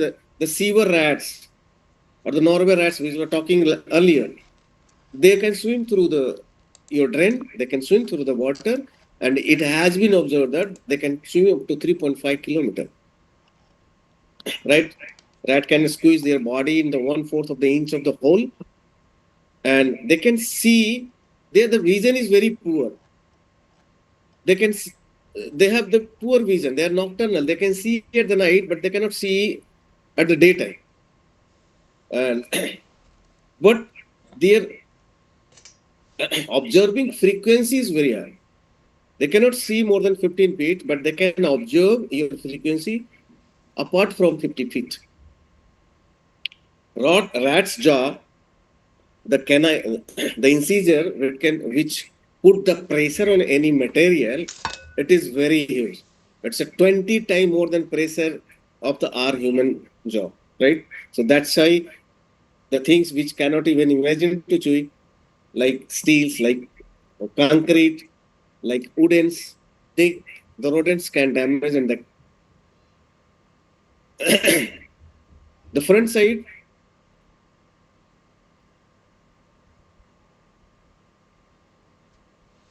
The front side rat, the front side teeth, the incisor, is as hard as a steel, right? So rodent also damage non-food items. That's why, because you already understand that the incisor is growing by 0.4 mm per day. So to sizzle that, rat has to gnaw. Transmission of disease already discussed. Food poisoning, plague, leptospira, rat typhus, hantavirus, and pulmonary syndromes. These are, and above that, we have already talked, there are more than 150 kinds of diseases are transmitted through the different species of the rats, which has already covered. So they are called commensal rats. So Dr. Reddy has already covered this. So this has always covered. To just see the different kinds of rats we have put it together to understand the big one, bandicoots, that is the Bengalensis, and the this Rattus, this Norway rats, the house mouse, the sewer rat, that's all of it covered, so I'm not going in detail. So according to the size, the tail size, the snot size, the body size, you can differentiate the different kinds of rats. So not going in detail. Home range already covered. The roof rat always in the higher elevation. Mouse, the house mouse always found inside the rooms. The particular structure, that is because their home range is 9 to 30 feet. Bandicoots always in the field rats. They're always be in the field, come inside your premises, do whatever you want to do and go back. They never stay inside your houses. And Norway rat, that is sewer rat, they always come through the drains and sewers, and their home range is 9 to 100 feet. So now the topic which I am going to cover is the rodent control measures. And what this is the 4D principle. What is the 4D principle? Deny entry, deny food, deny shelter, and destroy. Why we have chosen the 4D principle? You can say it's an integrated approach, rather we can say, because the rodents are the mammal. Means they have developed the brain, they have got the brain, they can think, they can analyze, and they can find the way. If there is obstacle, they can find the way how to cross over that obstacles. That's why, as a human being, the highest developed animal or human or the any living one on the earth or the universe. So we have to think more than that. So we have come with the integrated approach, that is the 4D principle. Exclusion means we know that even a small hole will give the pathway to the rodent. So the rodent proofing structure. Then sanitation. We understand if there is shelter, if there is a food, if there is a garbages, there is less of sanitation. I'm sorry to interrupt you, sir. I think Nadeem sir has joined back. He's available now. So okay. Yes. Nadeem sir. Yeah. So just I was talking about the previous. Now we are talking on the control measures of the rodents. So this is the 4D principle: deny entry, deny food, deny shelter, and destroy. So deny entry means exclusion. We have to work on the rodent proofing structure. Then deny food and deny shelter both comes under the sanitation. And then that we'll go in detail in the next slides. And then destroy. Destroy as the normally as a pest control, what we understand that we have to just kill. But to control the rats, not only going and firing and starting your work to control will not work. So this things comes at the last, and that is destroying comes trapping, blue board, snap boards, case, betting, the poison betting, rat granule and cakes, and then the several layout plans, where we can put the granule, where we can put the blue boards and snap trap, and then monitoring, right? So Nadeem sir. Yes. Yes sir. معايير مراقبة القوارض تعتمد على طريقة الإبعاد يلي هي بالتحسين يعني مدخل تحسين المبنى ما يكون في فتحات والى اخره تيفوت على داخل المبنى. النظافة بتمنع لما بيكون المكان نظيف يعني معناتها الفقر ما راح يكون عنده ملجأ ولا راح يكون عنده أكل حتى يقدر ينجذب عليه حتى يجي. وبعدين بالنسبة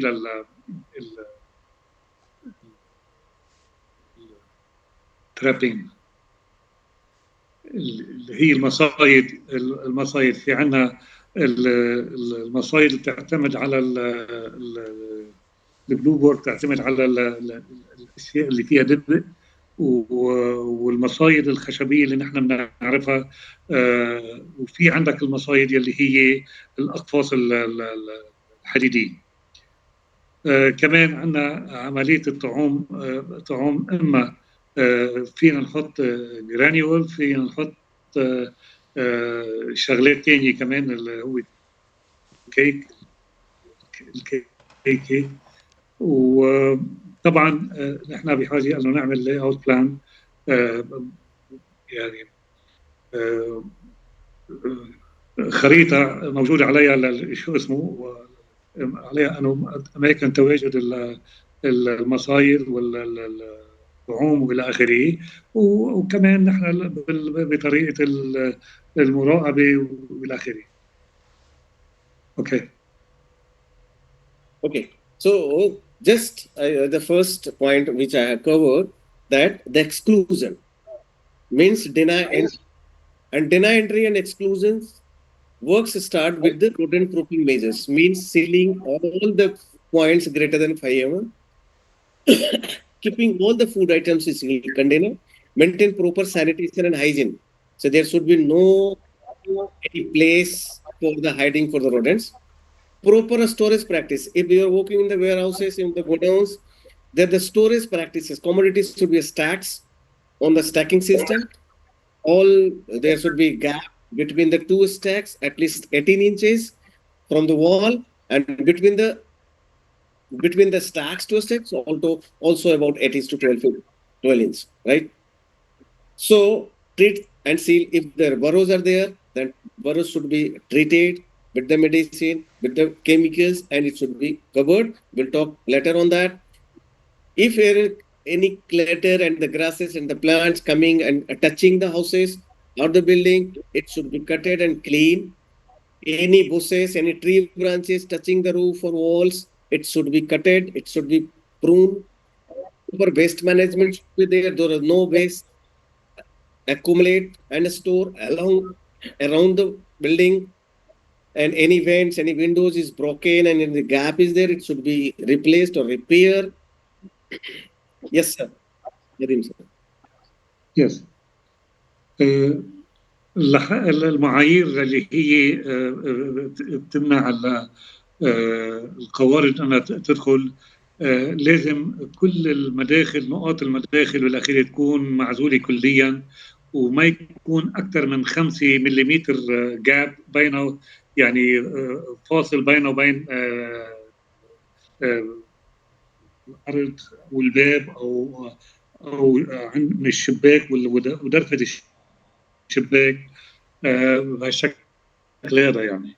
وحفظ كل الأطعمة بمستوعبات كليا مغطية كليا، والحفاظ على نظافة مستمرة ودائمة. وكمان لازم يكون عندنا ثقافة إنه نخزن البضاعة بشكل منيح، ومنو فوضوي ولا يعني بشكل فوضوي. Go ahead. So let us see. I'm just showing some pictures to understand better where we have to focus and what kind of gaps will give access or entry to the rodents inside the premises.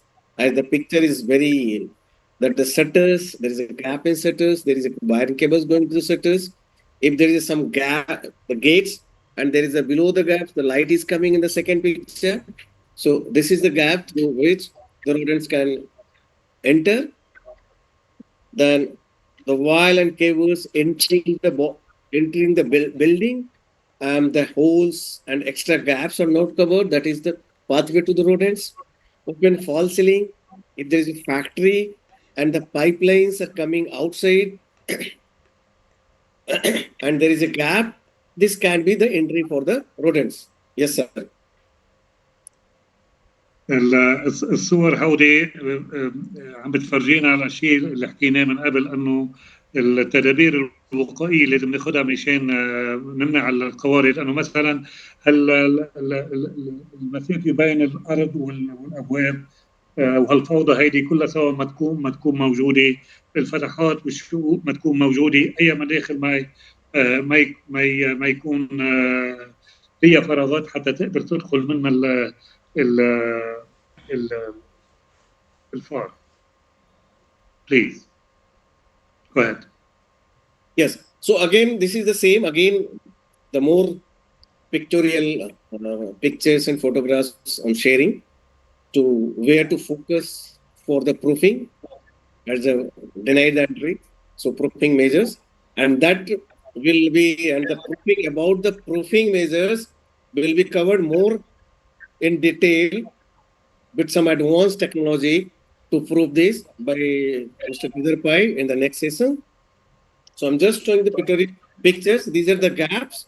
If the drains are open or the drains are not properly fitted, if there is a gap between the walls or any broken walls or any there is patches and the patch holes, that all become the entry points for the rodents. Yes, sir. Yes, هون كمان هالصور هيدي بتفرجي انه أغطية الصرف، مجاري الصرف مكسورة، وفي كمان بالحيط فتحات ممكن يدخل منها القوارض هيدي، يلي هي بحاجة على أنه واحد يسدها بالكامل. تفضل دكتور راكيش. Okay, thank you. So let us talk about, we have seen the gaps, we have seen the rodent entry points and all. So let us talk about the procedure of the treatment, the control measures. So we focus through chemical treatment and non-chemical treatment, right? So as soon as the chemical treatment words come, what is the chemicals? The rodenticides, like baits, and bait is the bromadiol and big phosphate. We'll go in detail. Then repellent, there is some repellent has developed now, made up of the detonium benzoate, and the fumigants, the aluminum phosphates for the burrows fumigation, and the most important is the non-chemical treatment. So there is a food industry, there is a pharma industry, there is restaurants, where it is very we have the limitation to use the chemical or poison baits. So we have to think on the non-chemical approach. Also, we all know we should do more and more the non-chemical approach to reduce the chemicals and poison, right? So we'll go in detail. So non-chemicals method, what?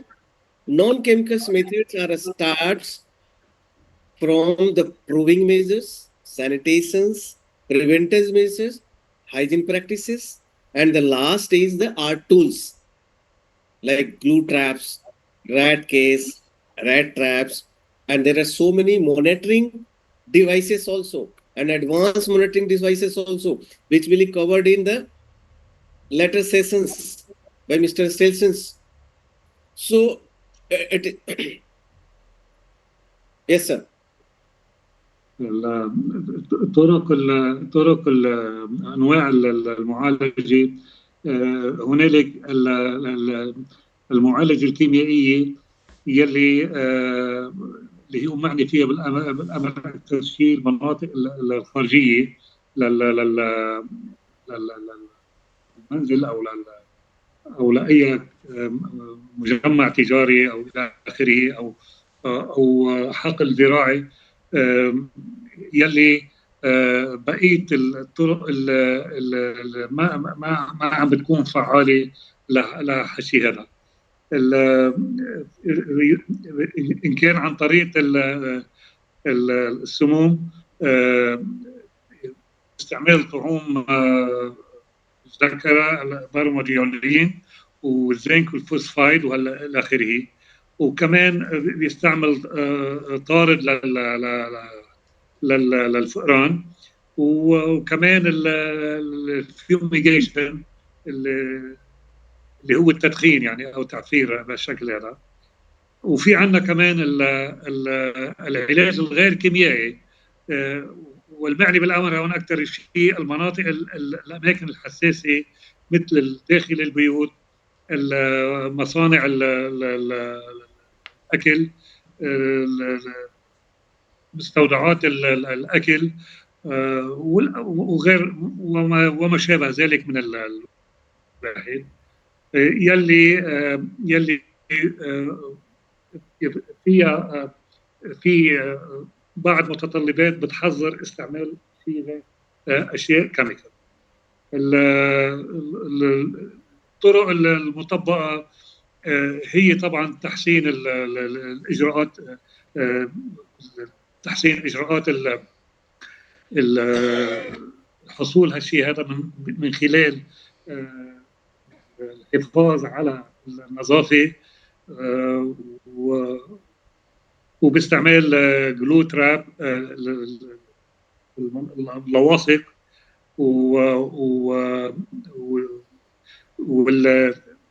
والمصايد السناب تراب، وفي عندك كمان شو اسمه الاقفاص الحديديه. دكتور اكيد. Okay. So, how to start these statements? So we have given this. We have just numbered out the steps. Like first, we have to inspect the site. Where is the breeding places? Where is the burrows? Then assess the surrounding areas. Where is what are present around your premises or the facilities, like the garbage, agricultural crops, like the plants. Then identify the route travels. Like you just imagine, just thought of this, what are the surroundings, and if there is a rodent outside, how they can enter the premises or how the enter can your facilities, like drainage, cables, stairs, etc. Right? So then we have to analyze, or we have to work on the chemical treatment, like food beds first, because in the first lesson it has been covered. The rodents have the sinus and the neophobia. The rodents or rats, if you will put anything new, they will not eat. They will try, and then it will take time to consume. So first we have to prevent without any poison. So if the rodent will come and eat, even in 1 or 2 days, it will not die. So another members of that family or other members of this rodent will think on that, yes, there is nothing danger in that, so we can consume. So the next time, the same habit in the same places, we will have to put the baits with the poison. So this is called pre-baiting, and after that baiting, right? And then if there is a burrows, you need to fumigate the burrow with the ammonium phosphate tablets. So this step 6, I have mentioned in the red. Why? Because there is a quarantine law in the different countries. So as per the use of the ammonium phosphate comes under the quarantine control of the countries. So you will have to use the ammonium phosphate depending upon the country rules, right? You are not supposed to use ammonium phosphate if the country regulations not permit. And even some of the countries give the permissions to use the ammonium phosphate under certain regulations with the certain advanced kind of certification. So that has to be followed. The country regulation has to be followed before using the ammonium phosphates, because it's good poison, right? So, and then repetition of the same treatment. Yes, sir. Nadeem, sir. Yes. الخطوات العلاج العلاجات الكيميائية تبدأ أولا بفحص ومعاينة الموقع يلي عم بيعاني من من شو اسمه من القوارض. تقييم المحيط للتعرف إذا كان هنالك مصادر على أنه أكل بمستوعبات النفايات أو أي نفايات زراعية إلى آخره ممكن يأكلها الفار يعني. رقم 3 هو التعرف على وين على الطريق اللي بيسلكها الفأر هذا، إذا كان من محلات صرف أو من محلات كوابل أو أنابيب، المهم إلى آخره يعني. الخطوة الثالثة هو وضع طعوم غير سامة بالمحلات يلي نحن بنشك فيها، أو بالأحرى للتعرف وين أكثر شيء بيجي الفار على هالمناطق هيدي. ومن هون شو اسمه بيتعرف الواحد على اماكن توجهه حتى مشان كخطوه خامسه بنحط طعوم سامه بالمناطق يلي حطينا فيها اثبتت لما حطينا طعوم غير سامه وبينت عن تواجد هالقوارض هيدي. الخطوه السادسه انه ينعمل تعفير بالالمنيوم فوسفايد بهالجيرات هودي لحتى نقتل الفئران هيدي بهالحجرات هيدي. لازم هالخطوات هيدي اللي حكينا فيها من قبل تنعاد بفارق زمني فاصل تقريبا اسبوع لحتى تصير بالاخير نقضي على الحاله اللي هن عم بيعانوا فيها. دكتور. Okay. So just I'm focusing on the inspection part. Hello. Am I audible? Hello. Yes. Yes. So I'm just focusing now. We go through this. How to just for the inspection part. So just imagine, listen, look, and smell. For the rodent control inspection, first go listen. Is there any sounds are coming? And then if the person is there, the clients are there, listen from them. Then look around. Then if you're going inside there, where the rodent infestation is there, try to smell it. There is a different kind of smells due to the urine, due to the fecal disturbance. The smells, different kinds of a smell comes. If you are expert in the rodent controls, you can imagine, you can understand that you can distinguish the different kinds of smells, right? So what you are able to check on the droppings, the excreta of the rodents, the tracks, their travel route, their gnawing marks, the cutting marks, chewing marks, the burrows, the runways, the grease marks, urine stains, the live and dead rodents, rodent sounds, rodent odors.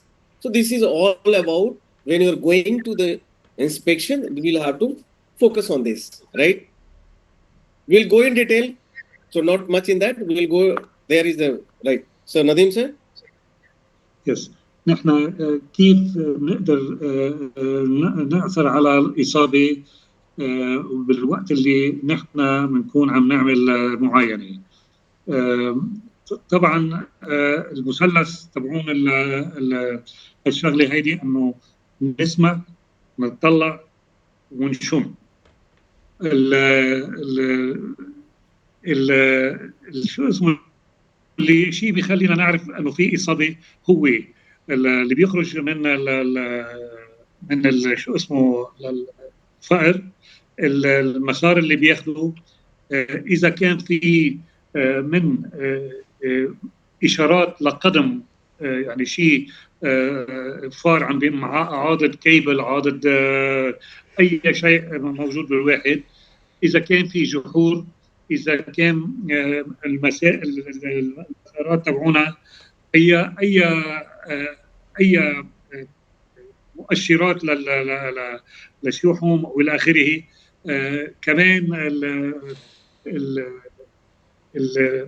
البقع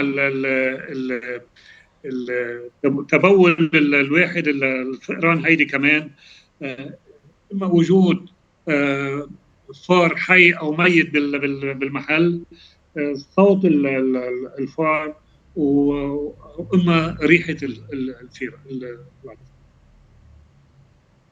See, just consider any facility, just imagine any facility we are going for the inspection for the rodent controls. Just think, what are the potential routes for the entry? If there are trees, branches are touching, right? If there is arborist and there is a cable entering, their brickworks are open, if the drains are open, if the walls are broken, there is a gap with the doors, if there is a gap in the windows, if there is spaces inside the. So these all are the points where we need to focus on, right? So this is the focus point for the inspection. So I'm going to the next slide. These are the damages of the rodents. When you're going for inspection, you can just see how the rodents can damage. So this is the pictures. So Nadeem sir, just we are showing the pictures of the rodent damage. Sir. Yes. طبعا الصور فرجتنا بالاول مبنى من وين في امكانيه انه القوارض تقدر تدخل على هالمبنى هذا.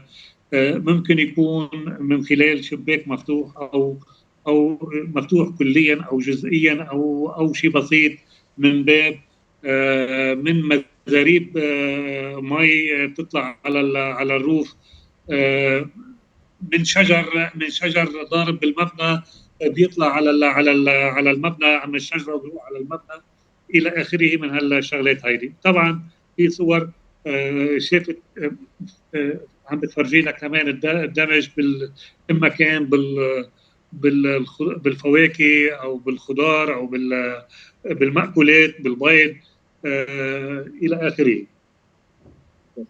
Okay. So again, these are some points where we can find out the gnawing, that's the chewing. The gnawing, I already discussed what is gnawing. So you can check the gnawing points. You can understand the rodent infestation, the rodent droppings, then the grease marks. If there is a warehouse, if there is a cold store, and you know the cold store warehouses, this is a mix, the wooden structure, and between the wooden structure, you will find one stair to next stair, you will find the black spot. This is black spots. These are spots due to the rodents coming from one stair to another stair, and this is the visible marks in the cold storage. Then the rodent entries, then there are burrows, there are the footprints. These all are the inspections and understanding about the rodent infestation. Okay. مثل ما حكينا من قبل، هون هالصورة عم بتفرجينا انه كيف علامات القدم كيف بتكون، يعني اذا كان عاضد الواحد بمحل او اما الوسخ تبعون الفئران وين بيمشي بالمحل اللي بيبقى فيه اكل وهيك وسخ وغيره،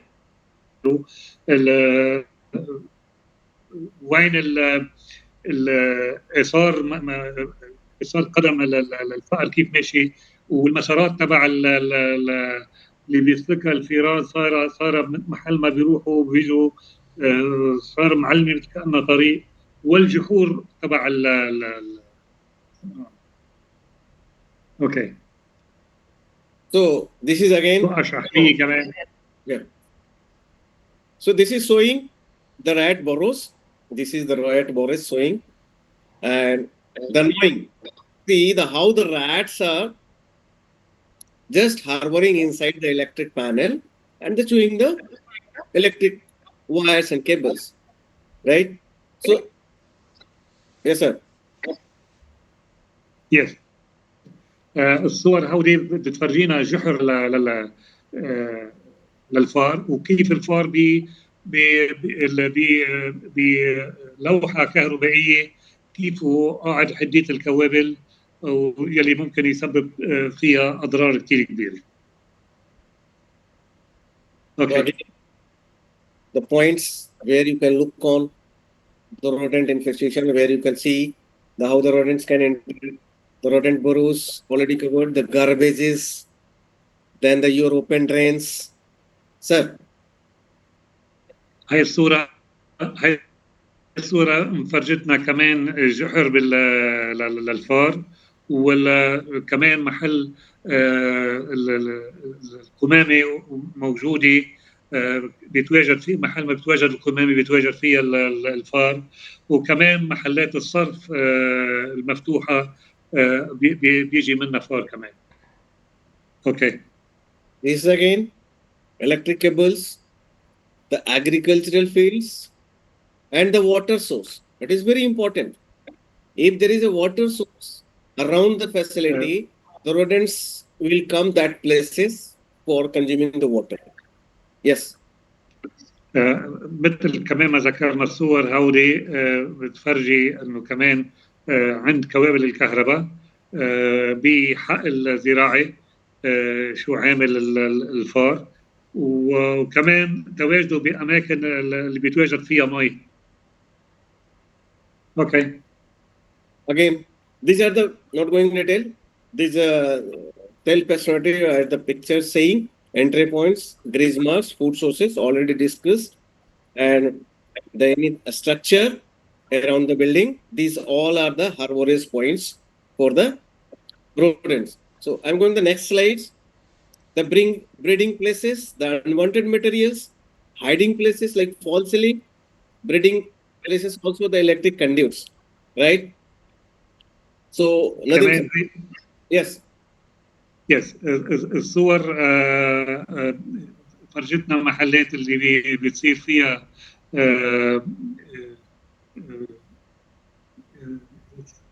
تكاثر الفيران. هاي محلات اللي فيها مخزنه بضاعه ما بتسوى وفيها وسخ وكذا والى اخره. يعني المفروض هي تتنظف وتروح. كمان محلات بيتخبى فيها بالاسقف المستعاره. وفي كمان مثلا بالمحلات بيعمل بريدنج بيوسخ بالمحلات اللي فيها مواسير كهرباء وغيره. Okay. So you have just seen about the entry points where the proofing measures and where the inspection points are there, where to focus, right? Now let us come about the chemical control. So what kind of the chemical controls are there? So you have already in the previous lecture, you have learned about the zinc phosphide restrictions, or rather we can say the limitation of the zinc phosphide is a rat sinus, because the zinc phosphide is the acute poison.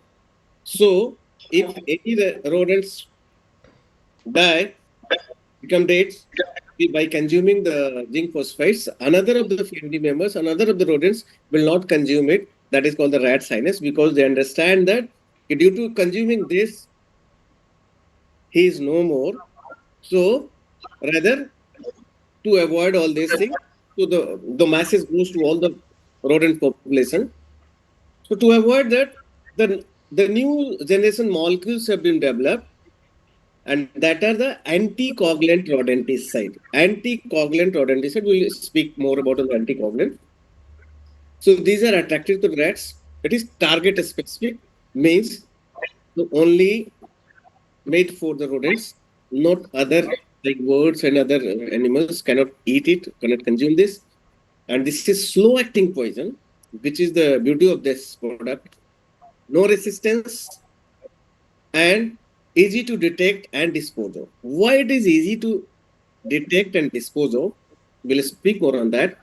Because this bromadiolone, this is something bigger, 20 to 30 years old molecules, and the flocoificum and brodificum, and these kind of new molecules. This has been comes recently within 5 to 6 years back, right?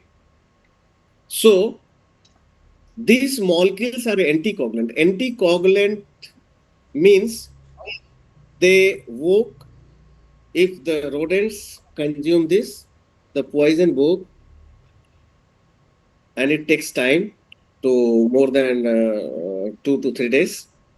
The poison work, right? So we will discuss in the next slides, sir. Yeah. هون عم بيفرجينا 3 أنواع من مبيدات القوارض المضادة للتخثر. مثل القوارض يلي هن بيجذبوا القوارض كتير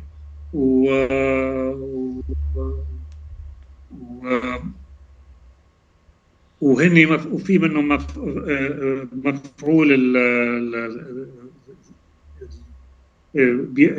بيأثر عليهم بطريقة بطيئة.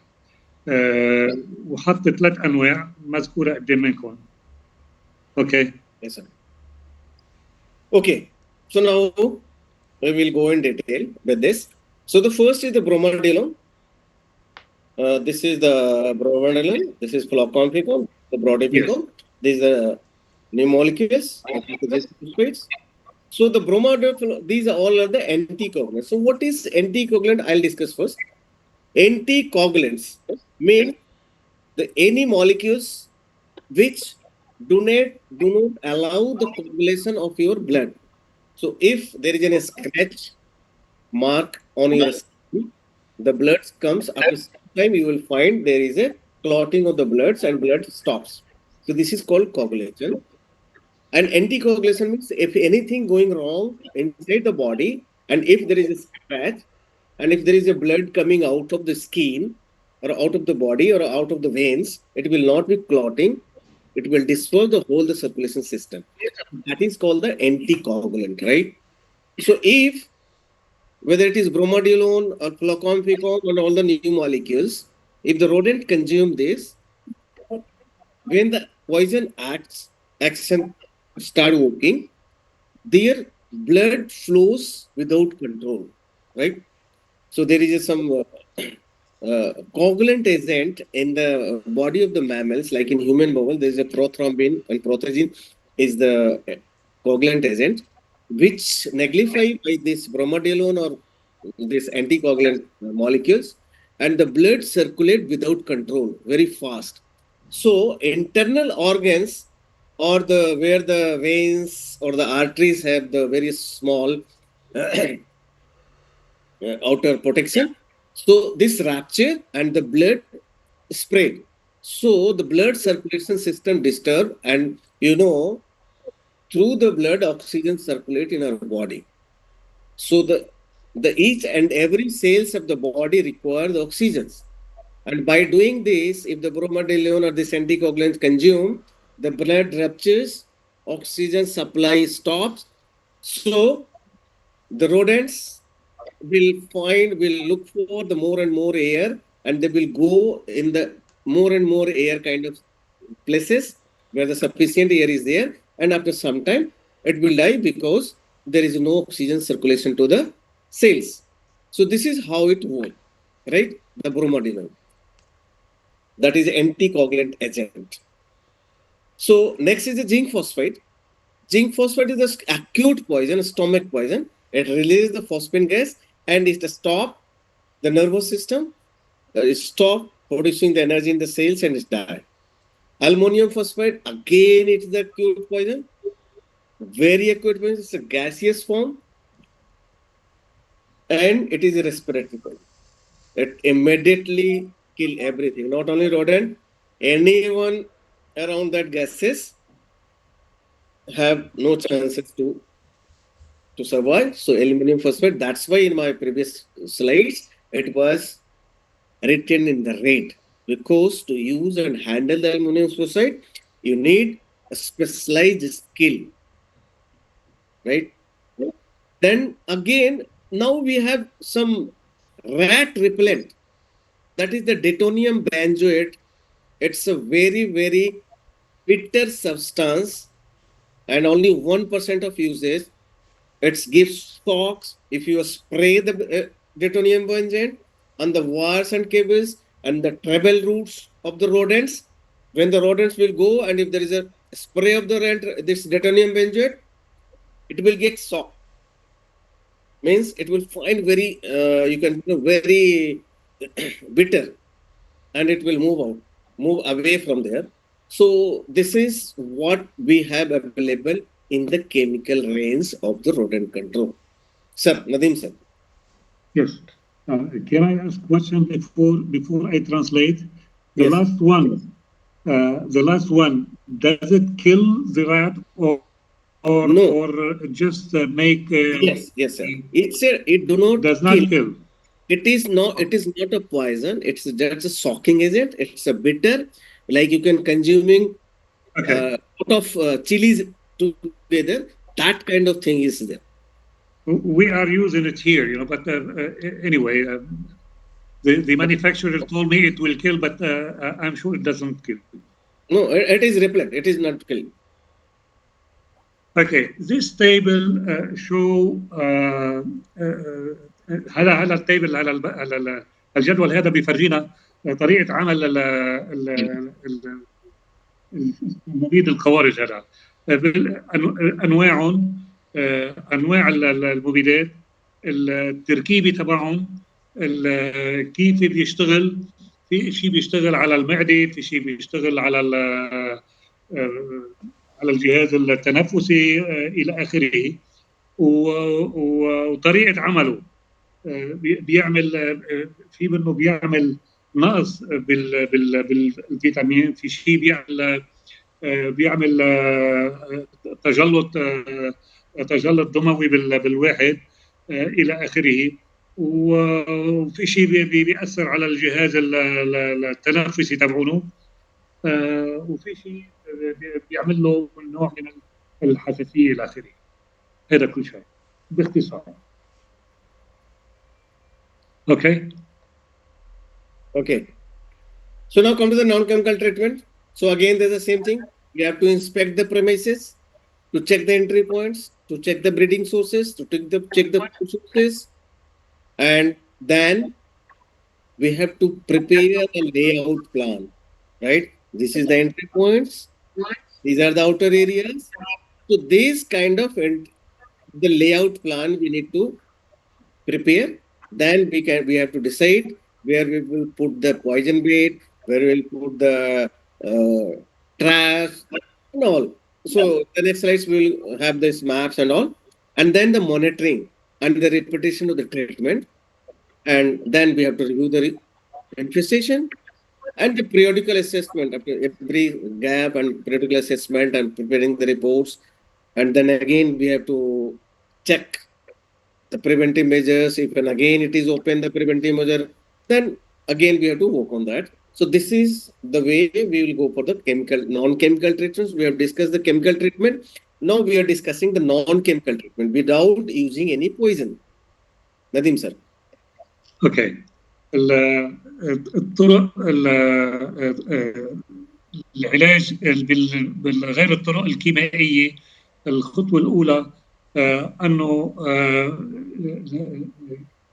معاينة الموقع، إذا كان في موجود محلات للفئران، أسرار للفئران، إذا كان في كمان مصادر للأكل للفئران، أو إما احتمال وجود أماكن تدخل منها، نقاط عبور يعني. اثنين، نقاط العبور المفروض تنعزل كليا، وكل المواد اللي هو ما لها لزوم موجوده هيدي المفروض تتنظف وتطلع برا. الخطوه الثالثه، اذا كان في من مصادر للاكل للطعام لهم، اذا كان في شيء من جوات المنشاه او الى اخره، مفروض انه تتنظف بالكامل يعني. تحضير مخطط بياني للمكان، وجود الأماكن، وجود المصايد،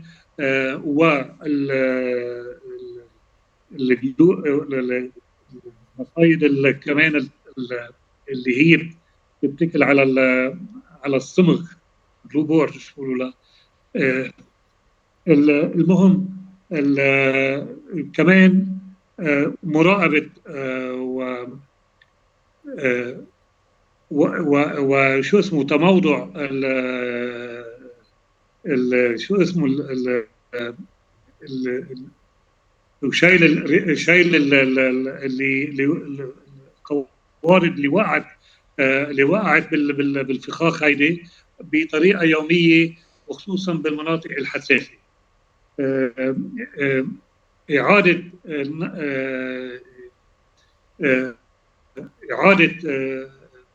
دراسة شو اسمه الإصابة، حالة الإصابة، وإذا كان في من نشاط للقوارض بعده موجود أو لا.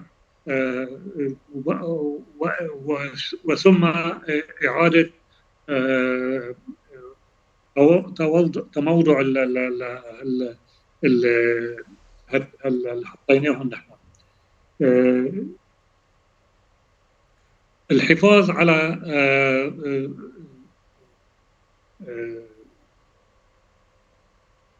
اسمه تقييم زمني دائم على عدم شو اسمه على عدم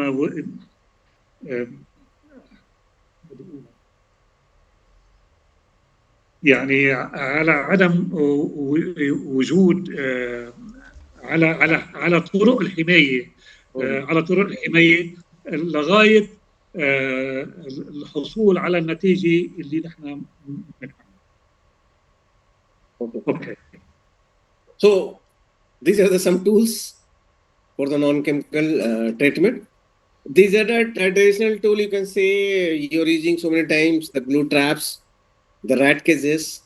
Some interesting fact we'll talk about the rat cages trapping, the snap traps, and the ultrasonic machines, and some more surveillance kind of machine or monitoring kinds of machines also has been developed.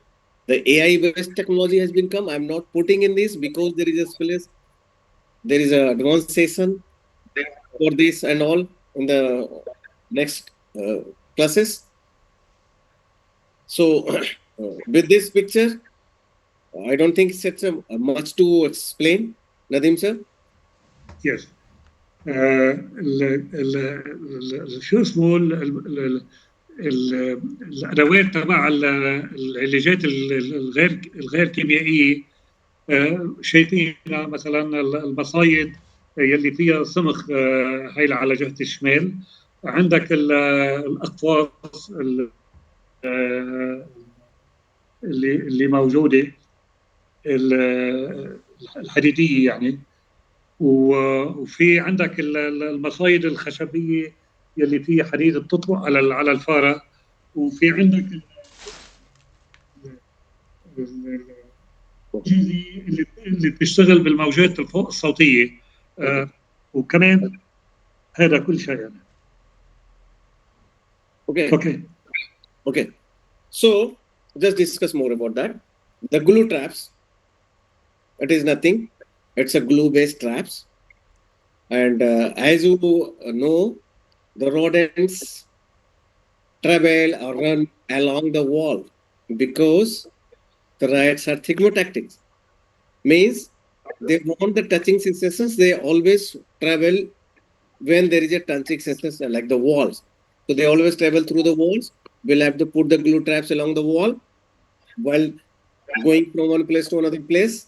The rat will stick with the glue, right? Then rat cages, very important. The rat cages. See, it's a mechanical cage and it is very effective. So we, as shown in the picture, we'll use the big one for the multiple catches are there. If you will put, the important is what kind of things you are putting inside the cage. So normally we put tomato, we put green chilies inside, or depending upon this places, like where you are using that, what kind of food enormous available for the rodents. So we will have to change the kind of the food there so that they can attract there, right? So if you will put this kind of weight inside this mechanical cage, the several rat can come inside and you can trap. The important, what is this point? Maintenance and operation, right? So if the rodents or more rodents caught inside your rat cage, that is mechanical rat cage, then you will have to, what you have to do, it is over in the water, kill it, or you could throw it, and it open in the outside areas, depending on the country regulations. If there is no limitations from the country to kill it, then this case can be put inside the water so that immediately they can die and they have to put and buried it, right? If the country regulations do not allow to kill, then you have to go in the open areas and in the barren lands where you can go and open. So this is another things. The thing is that how you're caughting, how the caught happened. So once the rodent cat the trap inside your rat cage, mechanical case, the next time, once the leaving the rats, you will have to wash it properly with the water and soap. Otherwise, without washing this, if you will use this, the rodent will not come inside your mechanical case. Why? Because once the rodent trap inside that, there is some biological nature. They emit and they release some danger kind of chemicals through their urine, which is there. And if you will put there, the rodents will understand that there is a danger in that material. So so no rats and no rodents will come around that place. So it is important once the rodent caught, you will have to clean it with the soap, right? Then there are traps, the mechanical traps, metal traps and keys, and the electronic machines. I will not speak much about the electronic machines. I will just speak about the ultrasonic machines. What this machine is. So as shown in my previous slides, this is the ultrasonic machine. And this is what I am talking about the mechanical case. This is the mechanical case. This is the glue trap. And this is the other traps, mechanical traps, right? So now come to the electronics machine, which is the ultrasonic machine. How it works? It creates some sound, which we do not hear because the sound hearing frequency is different from ours to the rodents. See, if there is a high drum beating around us, like you are in a party and drum is beating, so how this, it's a very irritating kind of sound. The ultrasonic machine creates same kind of sound for the rodents. Like, so if you put the machines, the rodent will feel same kind of sounds and they will go away from that place. But within few days, they got immune with that kind of sound, and you will find the rodent dancing on and dancing with this ultrasonic machine. So there is a limitation of the ultrasonic machine and electronic machines, but now we have some more machines and we have some more technology for the monitoring. We'll discuss in the next, right? So Nadim sir. Yes. هذا الجدول عم بيفرجينا طريقة عمل أدوات العلاج بدون المواد الكيماوية. بتفرجيك مثلا شو نوع المنتج. عندك المصيدة يلي فيها لاصقة، عندك شو اسمه هذا القفص الحديدي، وعندك هذا المصيدة الخشبية مع السبرينج اللي بيشغل الفارة، وفي عندك الالتراسونيك، ماكينة الالتراسونيك الفوق الصوتية شو اسمه. هلا كل وحده منهم وين لازم نحن نبين لك وين لازم تستعملها، كيف طريقة عملها، وشو اللي لازم ينعمل بعد منها. مثلا فرجيك انه تبع الموجات فوق الصوتيه، انه بعد فتره زمنيه القوارض بيصير عندها نوع من المناعه بطريقه بوقت قصير يعني لهالوحده هيدي. مثلا اللواصق اللي هي اول وحده، اللواصق هيدي المفروض بس تعلق عليها الوحده تكبها.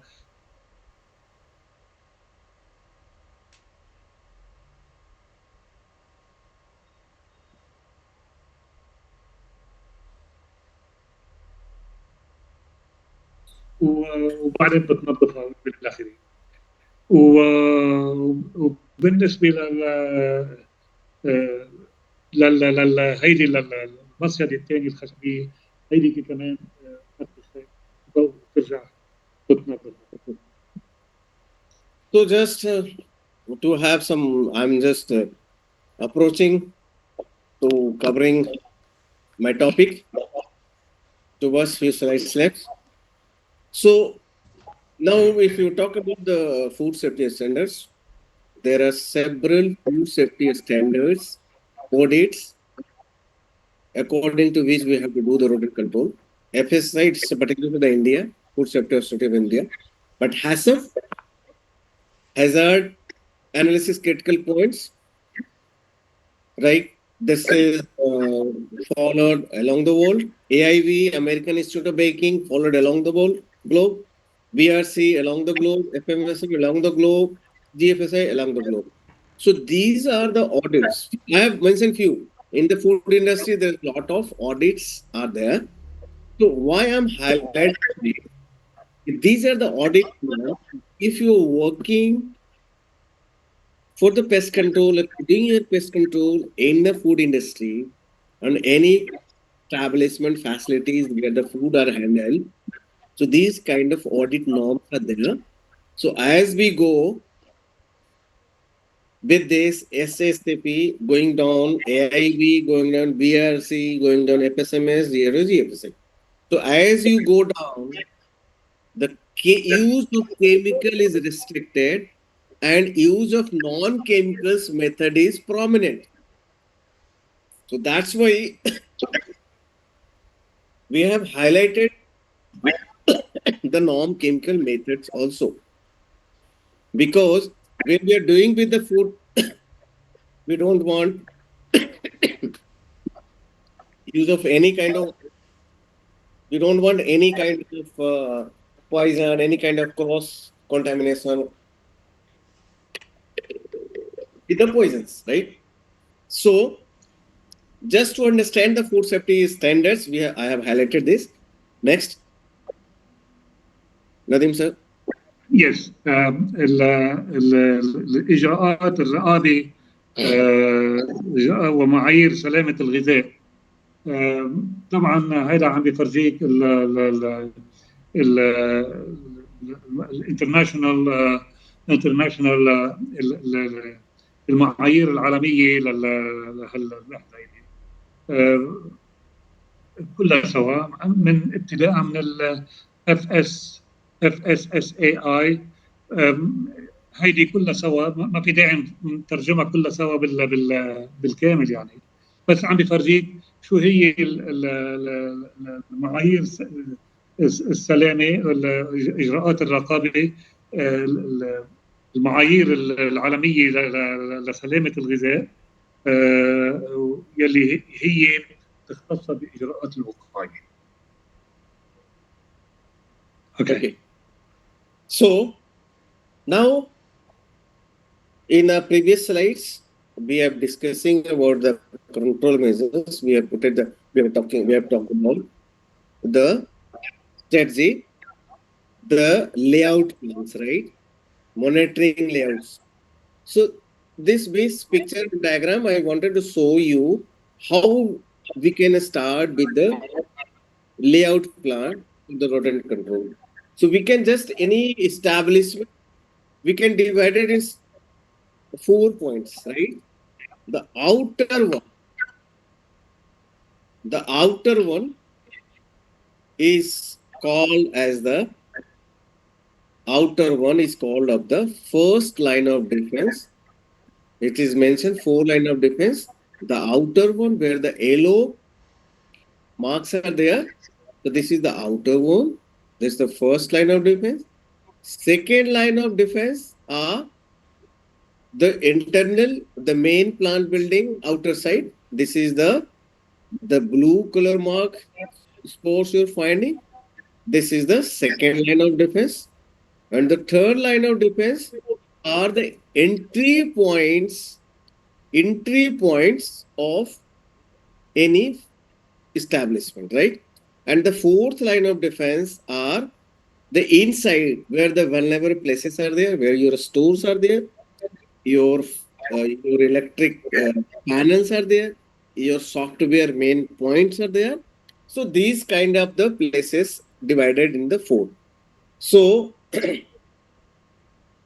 now we have explained here on the outer boundary, that is the first line of defense, we put the rodent boxes where we put the poison baits, right? On the next second line, the external perimeter of the main building or plant building or facilities, the installation of these blue kinds of bait station where we can put the poison bait or we can put the glue traps, depending upon the kind of your facilities. If it's a normal kind of facilities like your warehouse, like your shopping malls, so this kind of premises are there, you can put the first line and the second line also you can put the bait. But if it is a restaurant, if it is the five-star hotel, if it is the food handling establishment, dairies, poultry, if you're the health-related manufacturing units, then we have to use only the glue trap on the second line, on the blue line. Why? Because we don't want any cross-contamination. If you put the poison, if the rodent crawl through that, consume some plants, because nowadays we are using bromadiolate, fluconficum, the new molecules. It will not kill immediately. It will take time to kill the rodents, so they can move, and there are chances of cross contamination. So, and that the blue line, if there is a facility like that, then we have to use the glue traps or the poison bait depending upon the sun. In internal areas where the pink spots are there, these all are spots. In any case, you have to use only glue traps, mechanical cage or sanitary, only trap kind of thing, means non-chemicals procedures, right? So just imagine inside the premises, inside the facilities, there is no options, only non-chemical treatment, right? So yes sir, Nadeem sir. يس هذا المقطع البياني هذا عم بيفرجينا 4 خطوط للدفاع لمبنى. مثلا عندك خط دفاع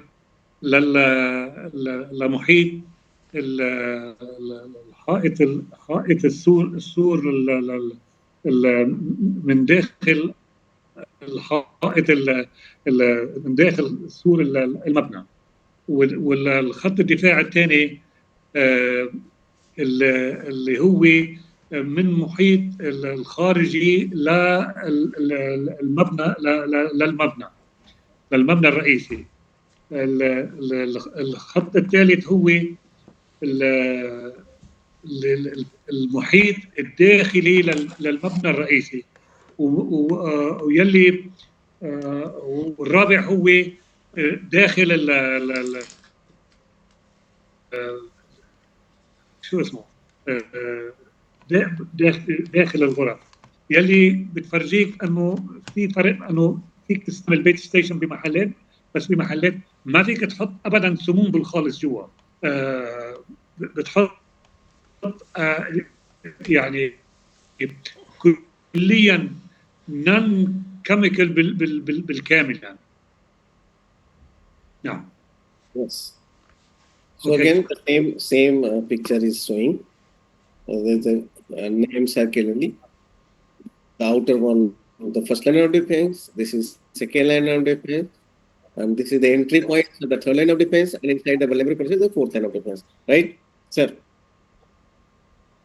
Yes, هذا كمان عم بيفرجينا نفس الشيء للخط الرابع. 4 line defense. Next. So now in graphic, we have shown this. The outer boundaries, the gates are there. Then the main building, the inside the areas, you will have to mark this. There the rodent beta stations, rodent beta stations, rodent beta station. This all we have to mark it, right? where we will put it, what. So this is some graphic representation. Okay. What type of this building is? See, this is considering any food industry or any establishment, like the food industry, like the pharma industry, this kind of building, this kind of this representation. Okay. Yes. كمان هذا مثل ثاني يعني عم بيفرجينا كيف اللوكيشن خريطة الموقع اللي نحن عم نحطه لازم يكون والى اخره بهالشكل هذا. دائما مثل ما بيقولنا المهندس احمد رجب لازم نوثق كل شيء، وهذا احد التوثيق بالشغل. Yes, sir. Okay. So this is some monitoring kind of thing regarding a northern rodent. We're going to complete pest control. We used to do that for your audit purpose and for your monitoring purpose, for the record purpose. The day wise, monthly, there's a 1, 2, 3, 4, 5, 6, it is up to the 31st, the month. How many rats you caught, how many the traps, chains, these kind of. Similarly for the lizards and the cockroaches, for the flies, these kind of monitoring systems are there. So for this kind of anything, if you require anything more much, we contact with the ENG pathway. You have Mr. Ujjwal sir and ENG pathway details. For any details regarding this, we can explain. We will come back to you for this. So due to the limitation of time, we cannot go much with that. But if you have any confusion, you want more in that, how to maintain this, the ENG pathway will help you out. Next, sir. وهيدا كمان احد التقارير للمراقبه الشهريه بتفرجينا على مدى شهر كامل قديش كم يعني القوارض قديش ابو بريس قديش شو اسمه الصراصير قديش كمان الحشرات الطائره هيدي حطتها بالوزن يعني. هذا كمان خصوصا بالintegrated pest management. Yes, sir. And then we have to keep our service record. This is not much important to discuss here. The service record, where we are giving the kind of service, we need to maintain that. I'm not going into details, so I'm forwarding this. This is the inspection report. It's important. We want to discuss with you. See, for the commercial facilities or any facilities we are working, if we're going and inspecting, we have talked about lot about the inspections. So we need to have, after doing inspection, we need to have the proper inspection report, right? So what will be the inclusions in our inspection report? Like this, where you are, where it is given, it is the hotel, the contact person, who is the auditors or inspector who is going for the pest control audits, and name is given, the date is given, right? And then the area we are using, outer area, like observation, the outer area along with the walls and pathway, what you have find, there is a waste matter, construction carpet, it is there. The comments, what you have done, it may become breeding points of the pests like rodents, lizards, etc. And recommendation is what? It should be closed or it should be cleaned like that. If there is opening, then accordingly we'll have to interpret and we'll have to give the reports. And as of now, the advanced technology is there, so we should click the photographs, put the photographs, so that the client will be aware about that. Where is the gap in their facilities, where they need to repair, and we have to work with them.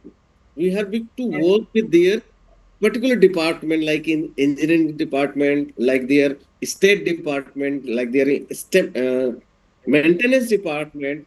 We need to work in coordination with them to find out or show them there's the gaps, we need to close it. So it is very important for the effective pest control. It is very important for the effective rodent control also, because these are the points. If it is will not be focused, our rodent control strategy may not give the proper result, right? So this is the format. I'm trying to see, this is not the formula you have to give like this. This is just the theoretical, that's for the imagination part. You need to create, you can edit as per, but this is the things which you need to highlight, right? So this is given the introductory, how you need to do the inspection and put the inspection report to your clients. Nadim sir. Yes. هذا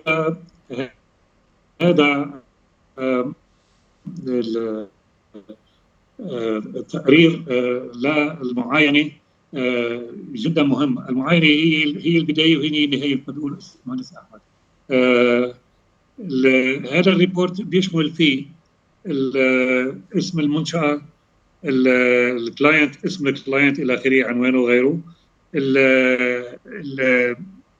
الاريا، المناطق اللي انعمل لها الكشف، المشاهدات تبع اللي تبعون الكشاف او الفني بالاحرى، ملاحظاته والتوصيات تبعونه، ومعزز كل هالشيء هذا بالصور الى اخره، وترفق مع بعضهم البعض وتقدم للعمل. Yes. Yes, sir. See, this is some pictures for the rodent bait stations. There is different kinds of rodent bait station for putting the glue baits, for the putting the glue traps. I've shown some pictures, but different kinds of pictures are available. But the rodent bait station is used to be using whether it is using the glue traps, whether it is using the poison glue. Why? Because to protect from external environment, and protect from other animals.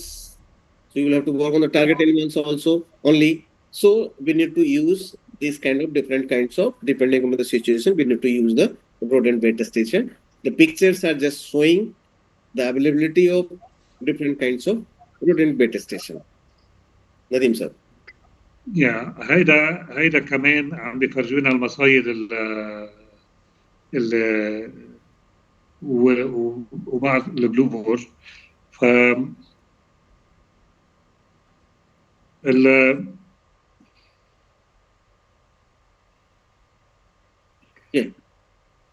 هيدا very well understood, you know. Okay. Understood. Okay. So one point I wanted to discuss the placement of baits and traps. Where we need to bait, where we need to traps. So rodent have the fixed routes along the walls, you know. So use the traps and bait along the runways, right? You know that rodents wants the water. So if as per the study, it shows that the rodents at least several times they want in 24 hours, but minimum one time in 24 hours is compulsory to have consumption of the water. So you need to use your control measures according to the water sources.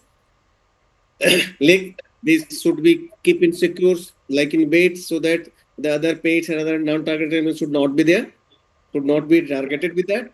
Then placement of your rodent box.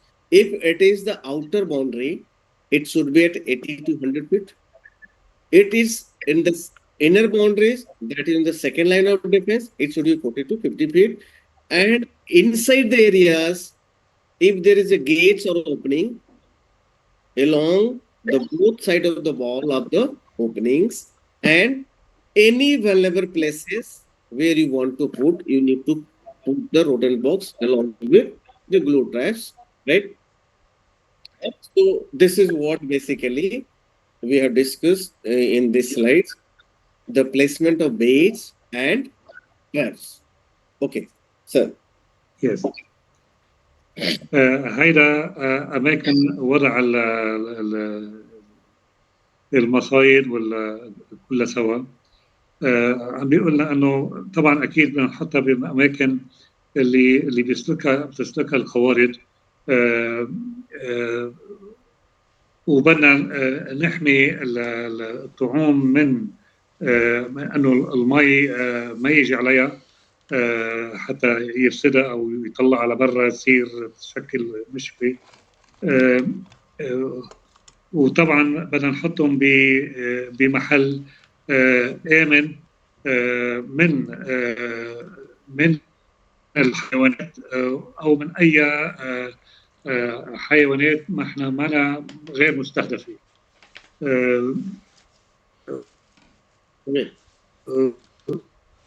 وحاطط كمان يعني حاطط مفرجين اكيد على المصايد هيدي من الخل الاول ومن الثاني. وبالنسبه بالقرب من اي منشأة تتعلق بالغذاء والى اخره، يجب استعمال فقط الادوات الغير كيميائيه.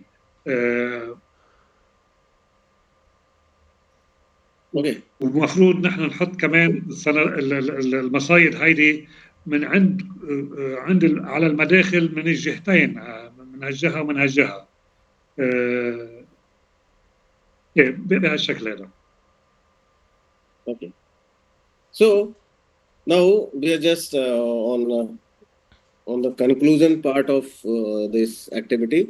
I'm just sharing few questions. I don't think so it will be going more in this. So the common question is, are the rodent baits are toxic to human being? The poison baits or the chemicals or poison which we are using, is it harmful or poisonous to human? What is the answer? Yes, it is toxic to the human being also. The next question is, how long the treatment remain effective? If anyone asks, if you're doing the rodent control premises, clients asking, what is the warranty? It is work for how many time? How long? Then your answer will be, it is not, it depends upon the preventive measures. If the entry points are sealed, if there is no entry points, and if we have put it all the entry points with the control measures, then it is effective. And if the rodent, if our traps or beta stations will be moved, and then it will not be effective. So we cannot guarantee it if we have done the rodent control and if there is no warranty at all. The question number 3 is, weights are not eaten by the rodents. See, you might have the experience that the people are saying, or a client are saying, that you are putting the baits and the rodent are playing with the baits. Rodents are eating the rodent baits and enjoying, and see. So a lot of things have been covered in the biology and behavior of the rodents. But what I wanted to point out that the important is what? Important is, if you are putting your baits, it should be consumed by the rodents. You know, the rodents are the mammal. They got the brain. They think on. So you need to put the baits in a very clean condition. You need to put your baits with some trays, or you can say some utensils like that. You the light it may be with the plastic, but with the papers. This kind of things, the balls kind of thing you need to use with this. So the rodent will understand they are putting something which is very clean. They can go and touch, right? If you waste it, you will not be doing properly. Rodent will not going on consuming. If the rodent will not consume it, will not eat it, your treatment will not be effective. If you are doing the pest control, the smelly chemicals in your kit is there. If it is not protected, if you are using that baits with your bare hands without using the gloves, the baits may have the human body skin have the pheromones, and then pheromones comes on that it is absorbed by your rodent beds. And the rodents will understand there has been touched by the human hand and that must be dangerous. So the beds will not be consumed by the rodents. So what you need to take in care is when the rodent beds you are going for the pest control treatment, you have the multiple kind of treatment, rodents, cockroaches, and other.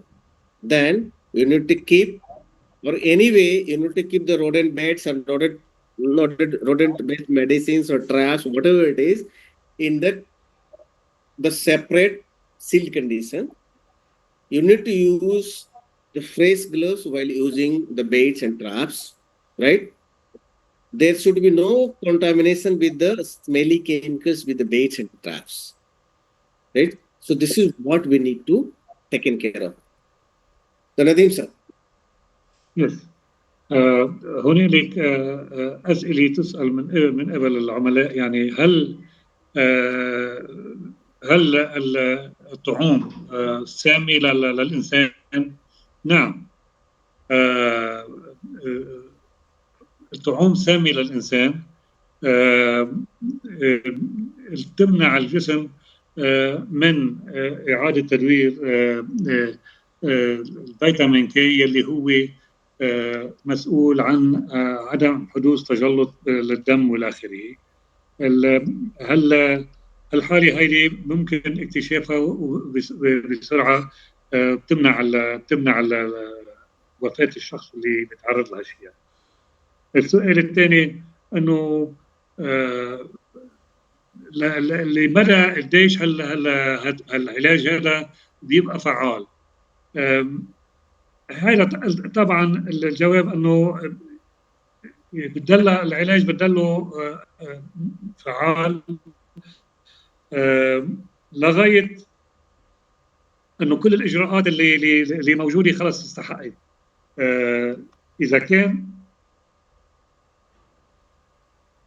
Okay. I'm not able to read. Okay, fine. So going to the next. This is how to dispose of rodents. If the rodents are caught inside your traps, how to dispose of. So it should be trapped and covered in some of the paper works, and it should be worried. You have to dig out at the designated place by the municipality, by the government, in the barren lands where you can dig out 1 to 2 feet and put inside there, and you have to cover this with the soil sunshine. The question number 4. Question number: why rodent infestation increase during the in the winter season? It's a very interesting question. Why the rodent infestation increases in the winter season? When the winter season comes, rodent infestation increases. See, this is the question is being with the kind of the environment in the country. If in the country like India or along the India, Asian Pacific, then the situation is based on in the winter season rodent activity increases. Why? Because the rodents are mammal. Answer is that rodents are the mammal, and when the winter season the temperature outside comes down, so the rodents go the nearby periphery where the humans are there, because if the population is there, the more carbon dioxide will be there, the temperature will be there, so there will be temperature difference, and their comfortable temperature in comparison to the outer far areas. So the activities are there, so the rodent complaints increases, right? So question number 6: why warranty is not given for the rodents? No need to discuss again, because I have not covered in the last. We cannot give the warranty because it depends all about the rodent proofing measures. Rodent don't get trapped. Question number 7: rodent didn't get trapped in cages after first case. I have discussed in my previous slides.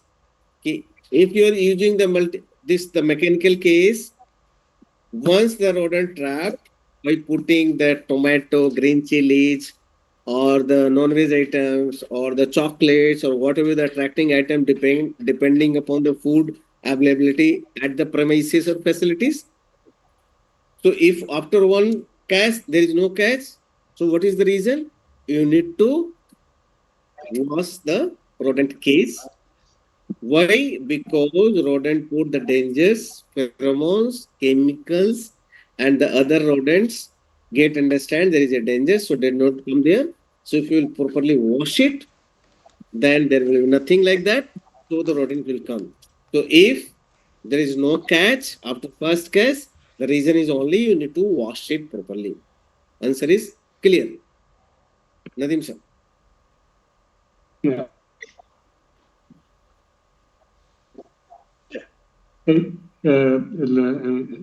أحد الأسئلة كيف نحن نرمي القوارض الميتة.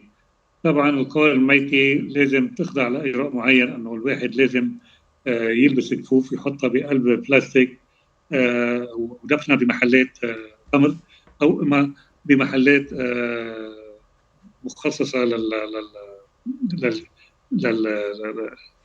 للنفايات. وليش كمان القوارض التفشي الإصابات وليش الإصابات بتكتر أيام فصل الشتاء؟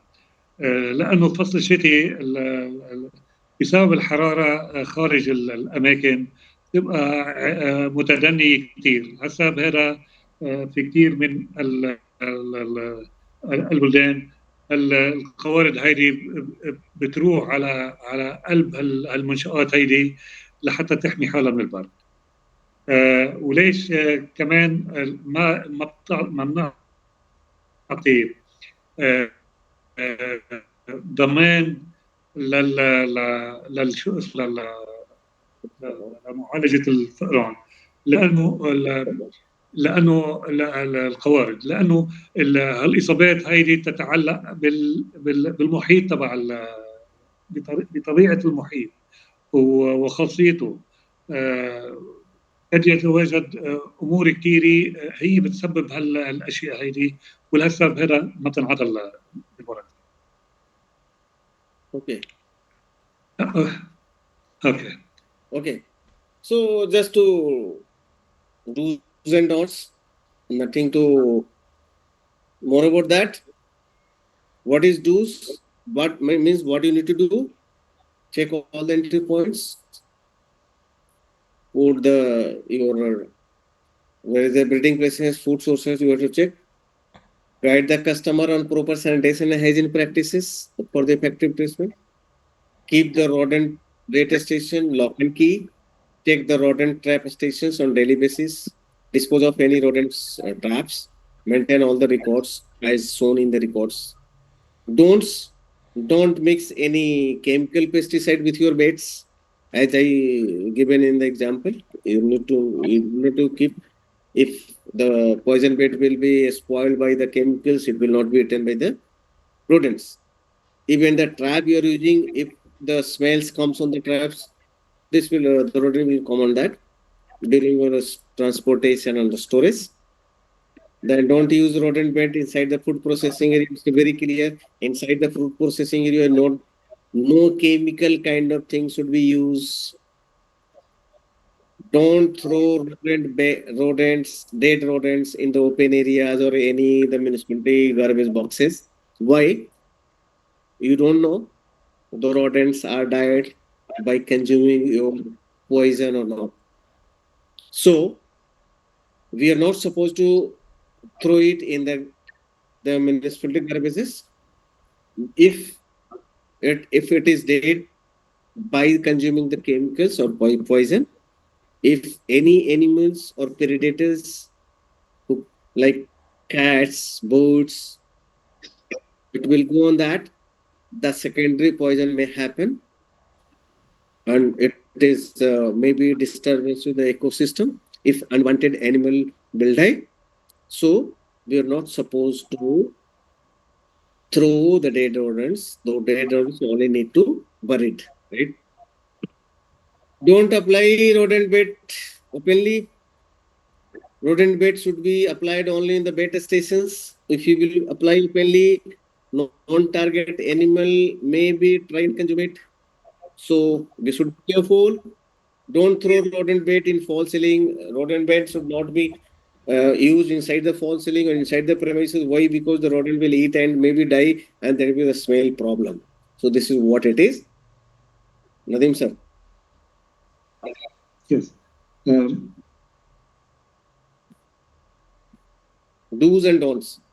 What should be followed, what should not be followed. شو لازم نحن نعمله؟ اللي لازم نعمله انه دائما نحن نقاطع اللي لازم نحن نعمله لازم دائما نراقب. Yes sir. Sir, continue. اوكي لازم اماكن العبور، اماكن الدخول، المحلات اللي بيصير فيها بريدنج، المناطق الاكل، مصادر الاكل وين بالداخل وفي الخارج المنشاه. لازم العميل نوجهه بطريقه صحيحه الى ممارسات للنظافه بشكل جيد لحتى يكون في معالجه فعاله. المحافظه على المصائد مغلقه وشو اسمه بشكل على طول.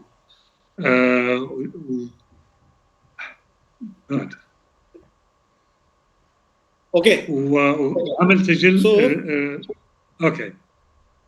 Go ahead. Okay. So, young sir. Okay. Okay. Okay, go ahead.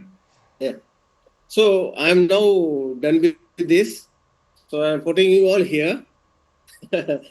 So this is what it is. See, okay. If you consider the global scenario, the rats in the some part of the country, in some of the globes, rats are worshipped. But why I'm putting on the slide here at the end, what we are doing. Are we doing something wrong? Because people are worshipping in some kind of the country, some part of the world, the people are worshipping the rodents, and we are talking about the controlling. We are talking about the killings. Is it right? So, because you don't have time to kill me much, what I'll tell is because as the start of the session, we are talking about rodents are threats to what? Rodents are threats to health. Rodents are threats to hygiene. Rodents are threats to safety. So, if you will not be aware about the threats, it will be challenging for human lives. To save the human lives, we'll have to focus in other way. We'll have to focus on what is important for our health and hygiene and safety. So don't go in that. So rodent control is important, pest control is important. For any confusion, for any questions, there will be on the last, there will be questions and sessions. If will not be, you might have the access or information about the ENG pathway. Please put your question to ENG pathway. If we're not able to answer in this session, we'll come to you. ENG path will come to you to solve your queries and give the proper guidance on that. Thank you so much. And I'm very much thankful to the Nadeem sir to thank you going ahead my message. What I am saying, it is important that it is going to the people. And the Nadeem sir, you are the person who is spreading, and you are the tools which is giving a message to that. Hello. Thank you very much, sir, for your presentation. Now we are. Thank you. I'm inviting Mr. Stelson. Just I'm unmuting him. Just give me a moment.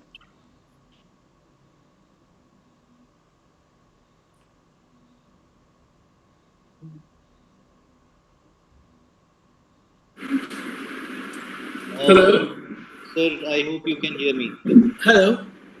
Yes, we can Am hear I you, audible? sir. Yes, yes, you are. Good evening to everybody. Good evening, sir. And sir, if you can just display my first slide. Is my screen visible? No, sir, your screen is not visible. No problem. You can just play my first slide, and Just then I will play my audio, and then you can go on. Just don't. Because I'll play the audio on my side.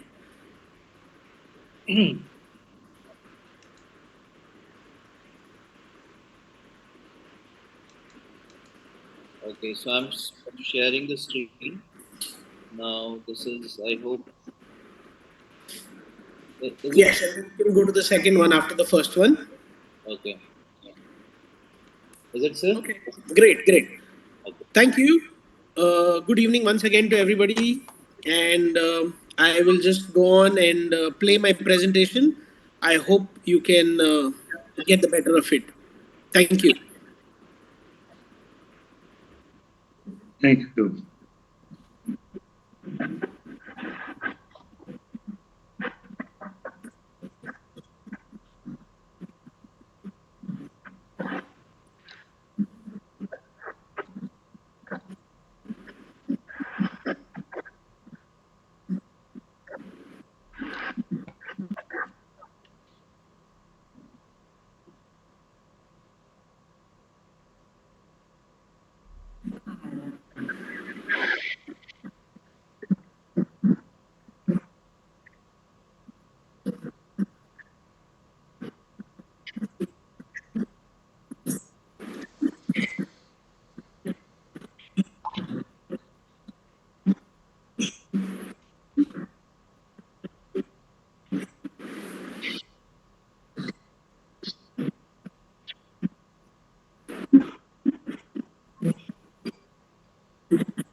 Sir, we are not hearing you.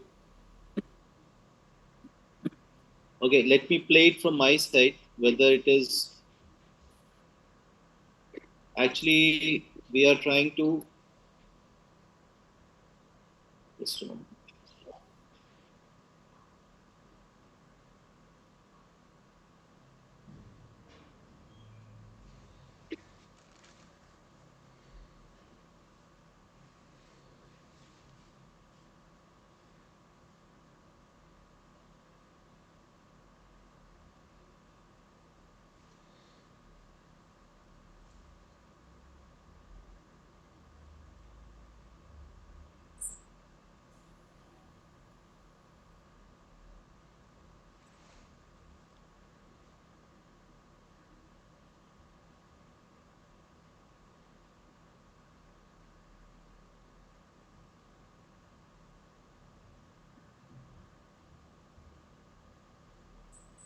العملاء عملية شاقة، ولكن بفضل خبرتنا في هذا المجال سيصبح العمل في هذا المجال سهلا وفعالا.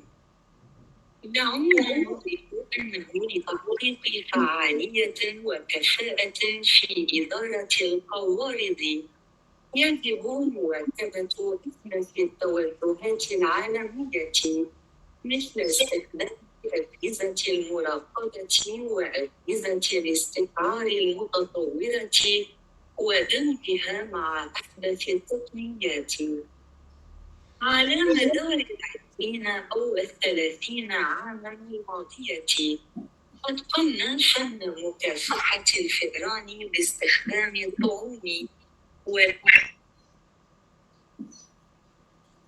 Sir, is it coming properly? Voice is coming.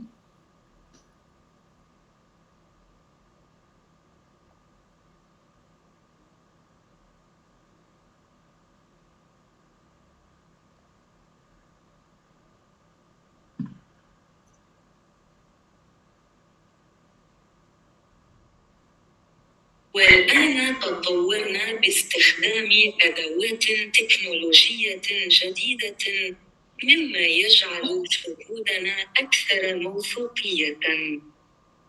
لدينا مؤسسة ناجحة تجري عمليات التفتيش والعزل لشركات الأغذية والتكنولوجيا التي تدخل القوارض كبيرة. أولاً، نعود أشارككم أن إدارة القوارض يجب أن تعتمد بشكل أساسي على فحص الثغرات ونقاط الدخول، ويتطلب الأمر فريقاً من الخبراء لتدريب أنفسهم على سلوك القوارض. بمجرد تحديد مساراتها يصبح من الضروري العمل على التحكم في سلوكها وتوجيهها نحو الاستجابة المطلوبة من خلال توجيهها نحو الفخاخ ومحطات الطعم. يتجه المنشآت حاليا نحو توفير إدارة شاملة وأقل فوضوية للقوارض. في هذه الإجراءات نواجه مشكلة رئيسية حيث نفهم جميعا نقاط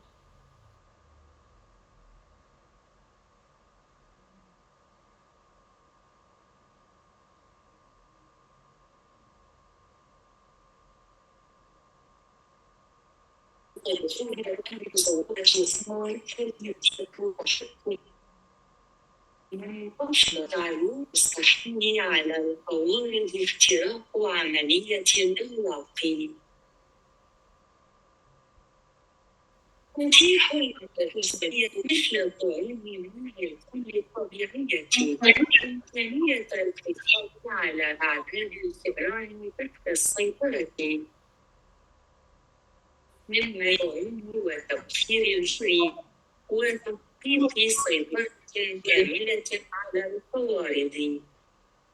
تلعب بيولوجيا القوارض وعاداتها الغذائية دورا بالغ الأهمية في مجال إدارة شباك الصيد، ويحدث الطعم واختياره فرقا كبيرا. يمكن استخدام صناديق الطعم القوارض من تناول الطعم اللازم، وبالتالي تحدث محطة طعم القوارض فرقا كبيرا في جعل برنامج مكافحة القوارض أكثر نجاحا. يتيح لنا استخدام معدات جديدة مثل التصوير الحراري فحصا أفضل للمناطق المغلقة، كما أن استخدام أدوات التحذير المدعمة بالذكاء الاصطناعي والتي تسهل على المنشأة معرفة ما إذا كان هناك أي نشاط للقوارض تجعل إدارة القوارض برنامجا متكاملا. خلاصة القول هي أن مستقبل إدارة القوارض يكون في الركائز الثلاث: التفتيش والإغلاق والمراقبة. وبما أن استخدام الطعم والفطار لن يكون مفضلا مع تغير الزمن، وسيزداد الاعتماد على الوقاية، نحاول أن نتمكن من بذل قصارى الجهد في الوقت القصير المتاح. فأنا متاح دائما بالاستفارات بإغلاق منافذ دخول القوارض.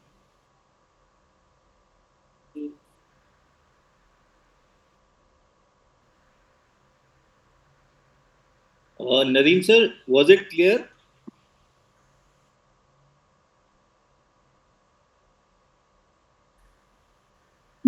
Nadeem is speaking. Yes, sir. I'm asking you. I mean, the language was audible and it was understood. No. The lady, the way she's speaking, it's not. I don't know if it is translated by AI. Right. It's not clear. Let me invite sir. Just a moment. Is it made by?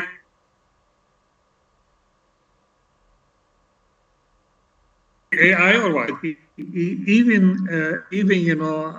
I'm not having. Hello. Yeah. Okay. So what I tried to do was I tried to get a little language friendly, and I'm not very sure if this really helped. But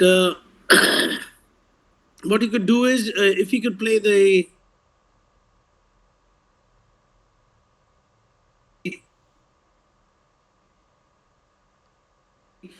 Yes, if you could just go by slide. I'm hoping Nadeem sir could just understand it and could translate it down much faster.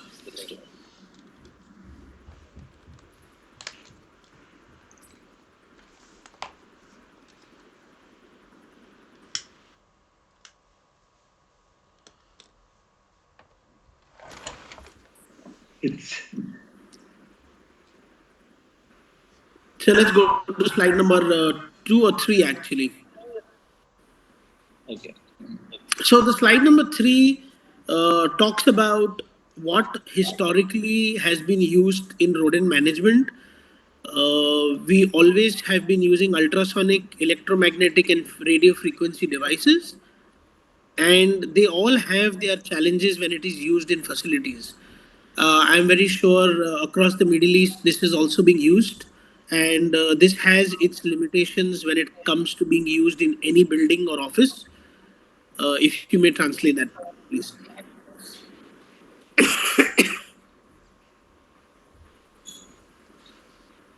Nadeem sir, you may translate it. Yeah. This show the. Sorry. English. It showed the historical attempt. Ya Allah. It is. هيدا عم بيفرجي المحاولات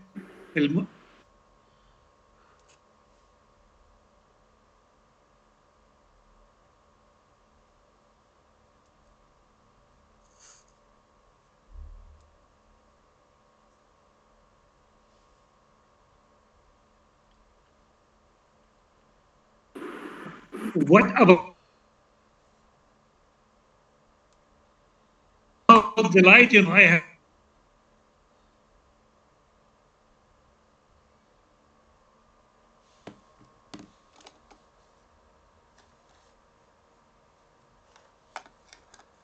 Recording in progress. Affect the vision of the rodent. So that light is supposed to be a red light. Red light, something like this. Exactly. So that is like it's like a sensor which picks up a proximity, and when a rat comes in, the red light flashes. It is more like I got some of this from Paris, from Paris exhibition. Yes, but I believe from a Hungarian company, manufacturer. yeah, so that is more to do like a infrared light. Infrared. Infrared light will get activated on proximity. So that is more like a very old system. The new age system works with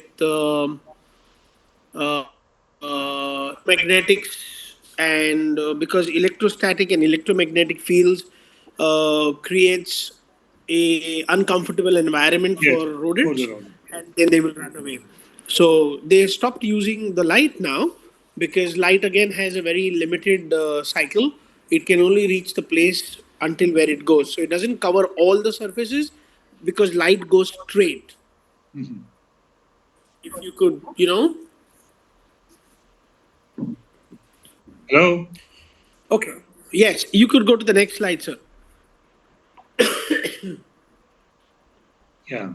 So this slide, I have tried to show the different type of new age works that are in place for rodent management.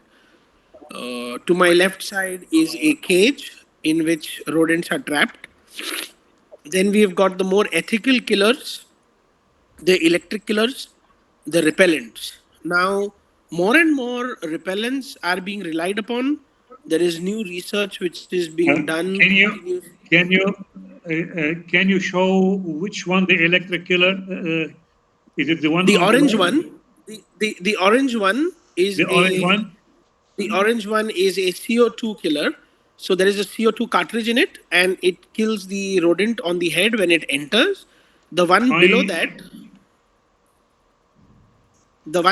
I have which has seen Victor. I have seen one in England. It's like a base Yes, station. yes, It's like a base station. that is the one which is below, is the The one electric one which below, is right? yes, the one below. Yeah. The one below is the electric one, which is it zaps the rat when it enters inside. Mr. Stilson, I need to know before, maybe I have no right to ask question. Yes, you can. Everybody is still in the meeting, or the meeting is over? No, you can ask me the question. This is more interactive, is better, and you can translate How it. much is it made in India, or where? These products are all imported. Nobody makes these in India. How much is it? That I'll have to check and get back to you. I wouldn't know the cost offhand. Yeah. But the killers are used mostly in homes or in very secluded areas, because it has got a very limited shelf life. Because in the past months, I was in London. I have sent an email to the manufacturer. Yeah. Unfortunately, despite they sending me email, blah blah, okay, they don't care. They don't bother to call me. So we I can was see really what we very can do for interested you in with this that particular one. So I can see, I can get back to you with that particular question. I'm sorry to interrupt you, sir.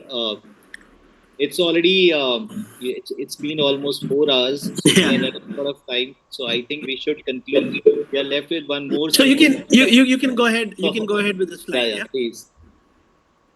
So I request to please go faster.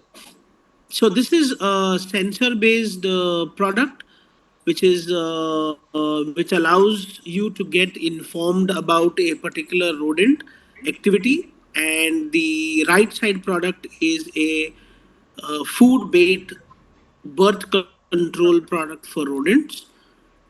Each of these products have a different use. The left side one is a very mechanical monitoring system. The right side one is a birth control system. Next, please. Or probably sir can translate it.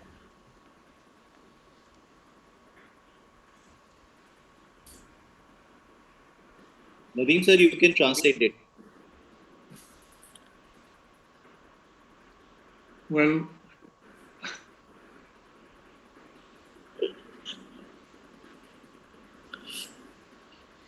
it shows some mechanical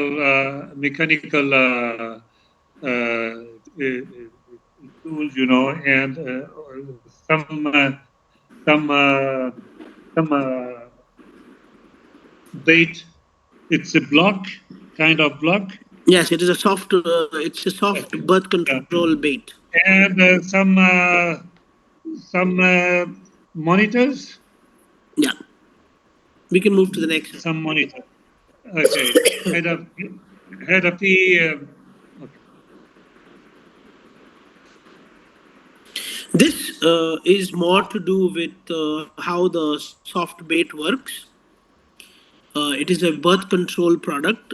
It controls the rat's productivity, reproduction, and when this is used, we are sure to get less reproduction of rodents. Thereby, you have better control of rats.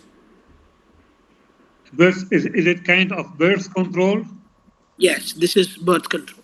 Is it liquid or a block? No, it is soft. It is a block, but soft bait. It is not a solid bait. It is I a see. solid. It's not a solid block. It's a soft block.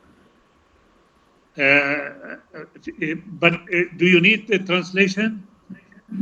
You can a little. You can just sum it up. If nobody needs to translate, you know.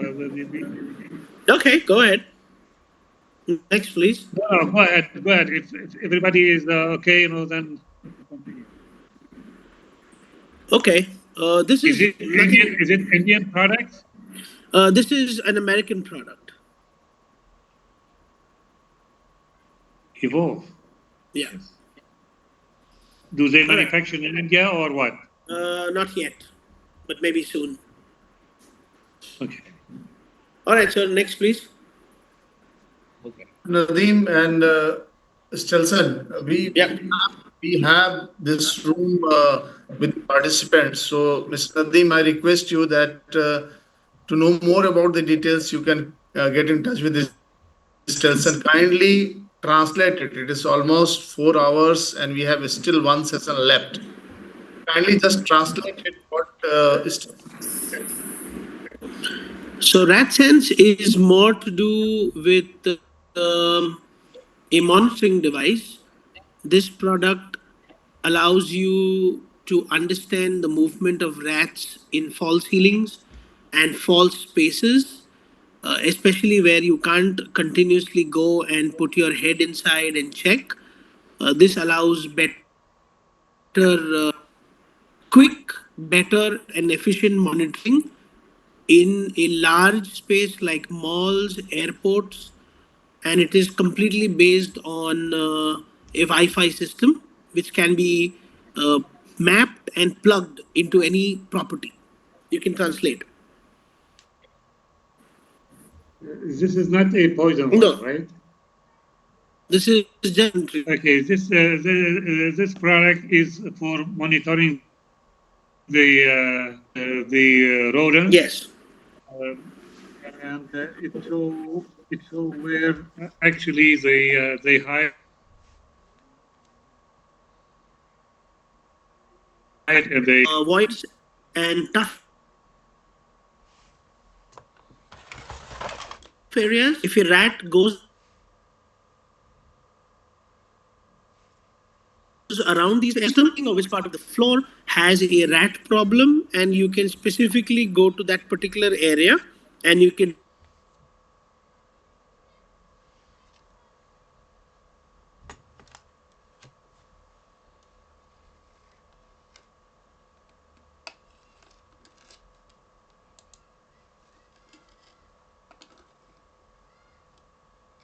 Recording in progress. In their local language. So I request you to please translate it. The problem, you know, I am very exhausted now, you know, 2 days without any sleep. Your voice is cracking, sir.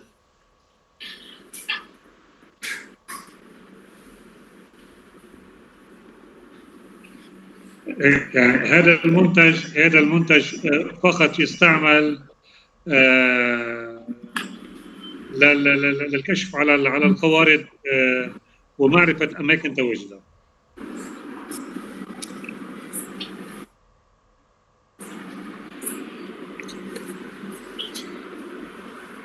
So the next slide is about use of technology, where software can be used to control and understand the movement of rats, and sensors can allow us to define where exactly should we work by using glue traps or poisons. This technology-based rodent management is the future of rodent management, because poison baiting is not something which is preferred. So you can translate this. اوكي، هذا المنتج هاي التكنولوجيا هيدي ادخلت في في معالجة الفئران، يعني لمعرفة أماكن وجودها وتصرفاتها إلى آخره.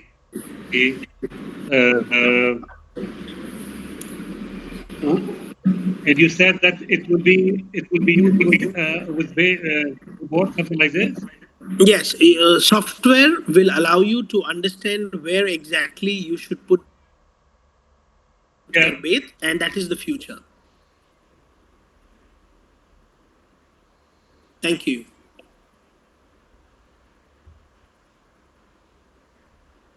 Thank you very much, sir, for your insightful presentation, and thank you very much, Nadeem sir, for your I'm sorry, I cannot help very well. No, I understand, sir. So, I mean, I'm just playing the last, because of unavailability of Mr. Giridhar Pai, I'm just playing the video, what he has shared with me, and it would be in English only. So, I mean, not required any translation. So, I'm just... If you send it to me, send it to my email, I can translate it very well in Arabic and send it to you. Sir, we are running short of time, so I think we need to play. I mean, it's a last video, so I'm just playing it. No, later. But anyway, I believe if we have to work a little bit harder, before the presentation, in order to make a very, very proper translation. Sir, sometimes I could not follow you. You have otherwise you will take 5 hours. You will not finish. Sir, it's a recorded video, so I cannot make it in different slides, sir. Okay. So I'm just playing it. Thank you so much. Okay, thank you, sir. Okay, bye.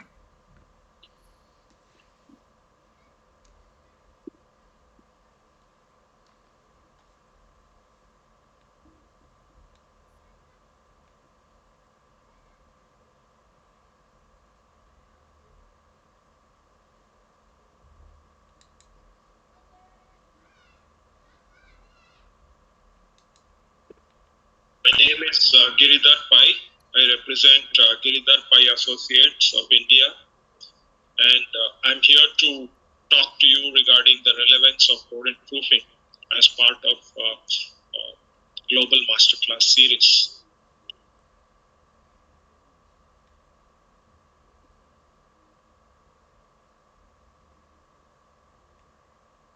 My name is Giridhar Pai. I represent Giridhar Pai Associates of India, and I'm here to talk to you regarding the relevance of rodent proofing as part of Global Masterclass series.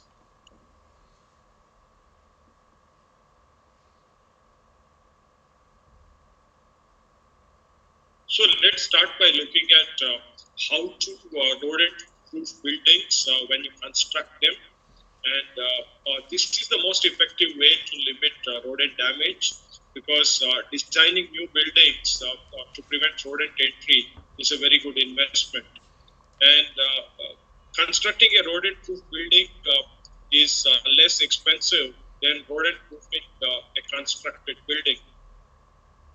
However, I want you to remember this, that poor maintenance practices like leaving open entry doors and unscreened windows negates rodent proofing.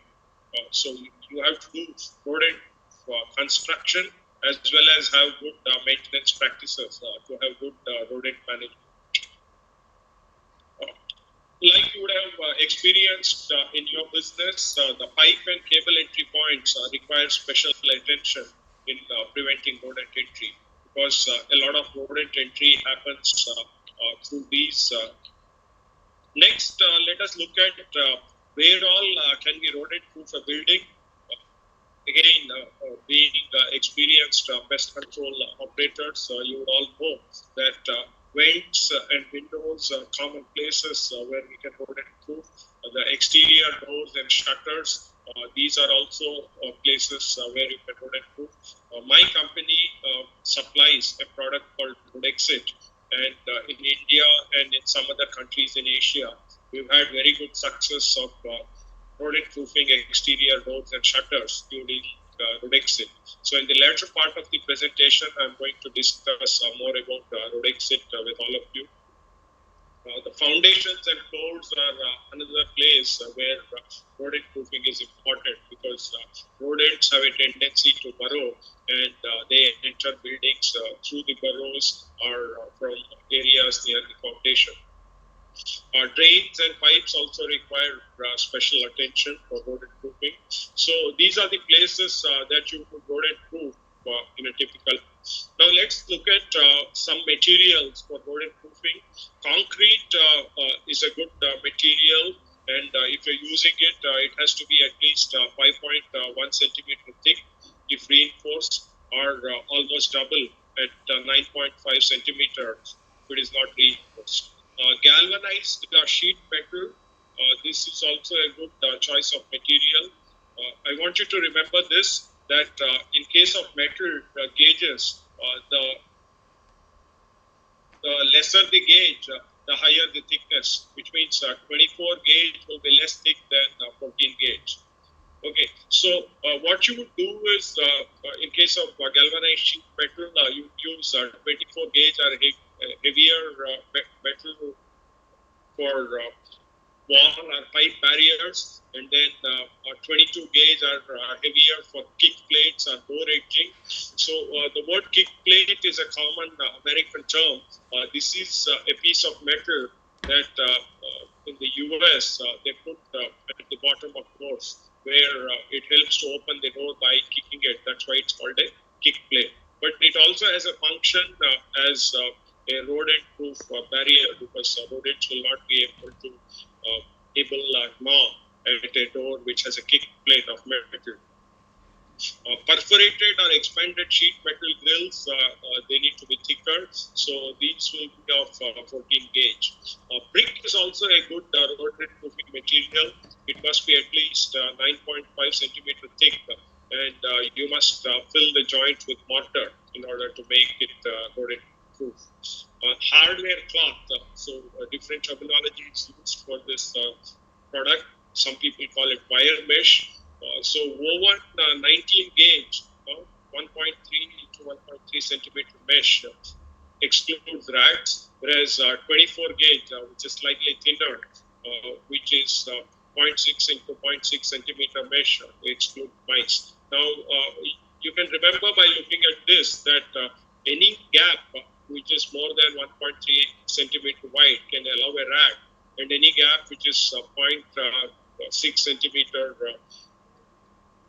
wide can allow mice. So those are standard rules of thumb, and I'm sure that many of you are well aware of this fact. Aluminum is also a common rodent-proofing material. So if you're using it, please consider using 28 gauge for frames and flashing, and then 18 gauge for kick plates and guards. So the reason Ujjwal has invited me for this program is because we represent a couple of different brands. and one of them I can't mention to you because we are still in the process of signing an agreement with them to represent them in India. I shall talk to you about two brands, and the first one is Rodexit. We've been representing Rodexit of Denmark for more than 3 years now, and we had very good success with this product. Our customers, which includes pest control operators, they have purchased and used more than 1,000 meters of Rodexit in India since April 2022. So let's start by looking at what are the key benefits of Rodexit, because it's an all-purpose product. So the name under which we sell it is Rodexit All-in-One Rodent Seed. Okay, so what are its benefits? It's highly rodent resistant, it's easy and fast to install, it's durable. We tell customers that it can last for up to 10 years when there's no mechanical damage or when there is no body intentionally damaging it. And because it's labor saving and cost effective, it's becoming a very popular product all around the world. So this is a picture of Rodexit. As you can see here, they have screw hole markings, and these are to guide the installer, like a pest control operator or a customer who purchases and installs it himself.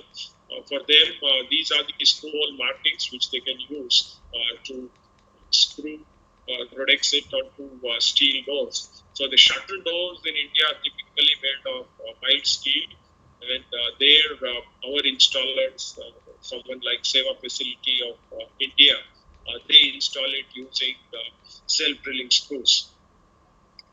The specialty of Rodexit is very vividly shown in this picture. So what you can see here is the polymer, which is called centoprene. It has been removed. So when that is removed, you can see the steel wires, and because it's got these steel wires, 10 of them, no rodent generally attempts to damage Rodexit. That's the secret why this product is successful and is also very popular.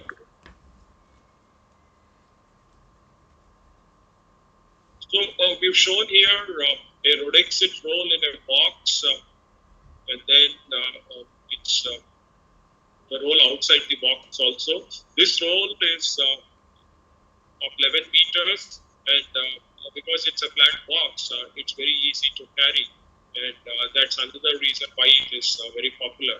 So let's look at the benefits of Rodexit. Although we sell Rodexit to promote it against rats and mice, one of the incidental benefits is it protects against all pests, including rats and mice. In fact, in India, one of the first customers who purchased it, they used it against snake entry. So they were a brewery, and they used to have snake entry from gaps below the shutters. And when they used Rodexit, they could avoid this problem.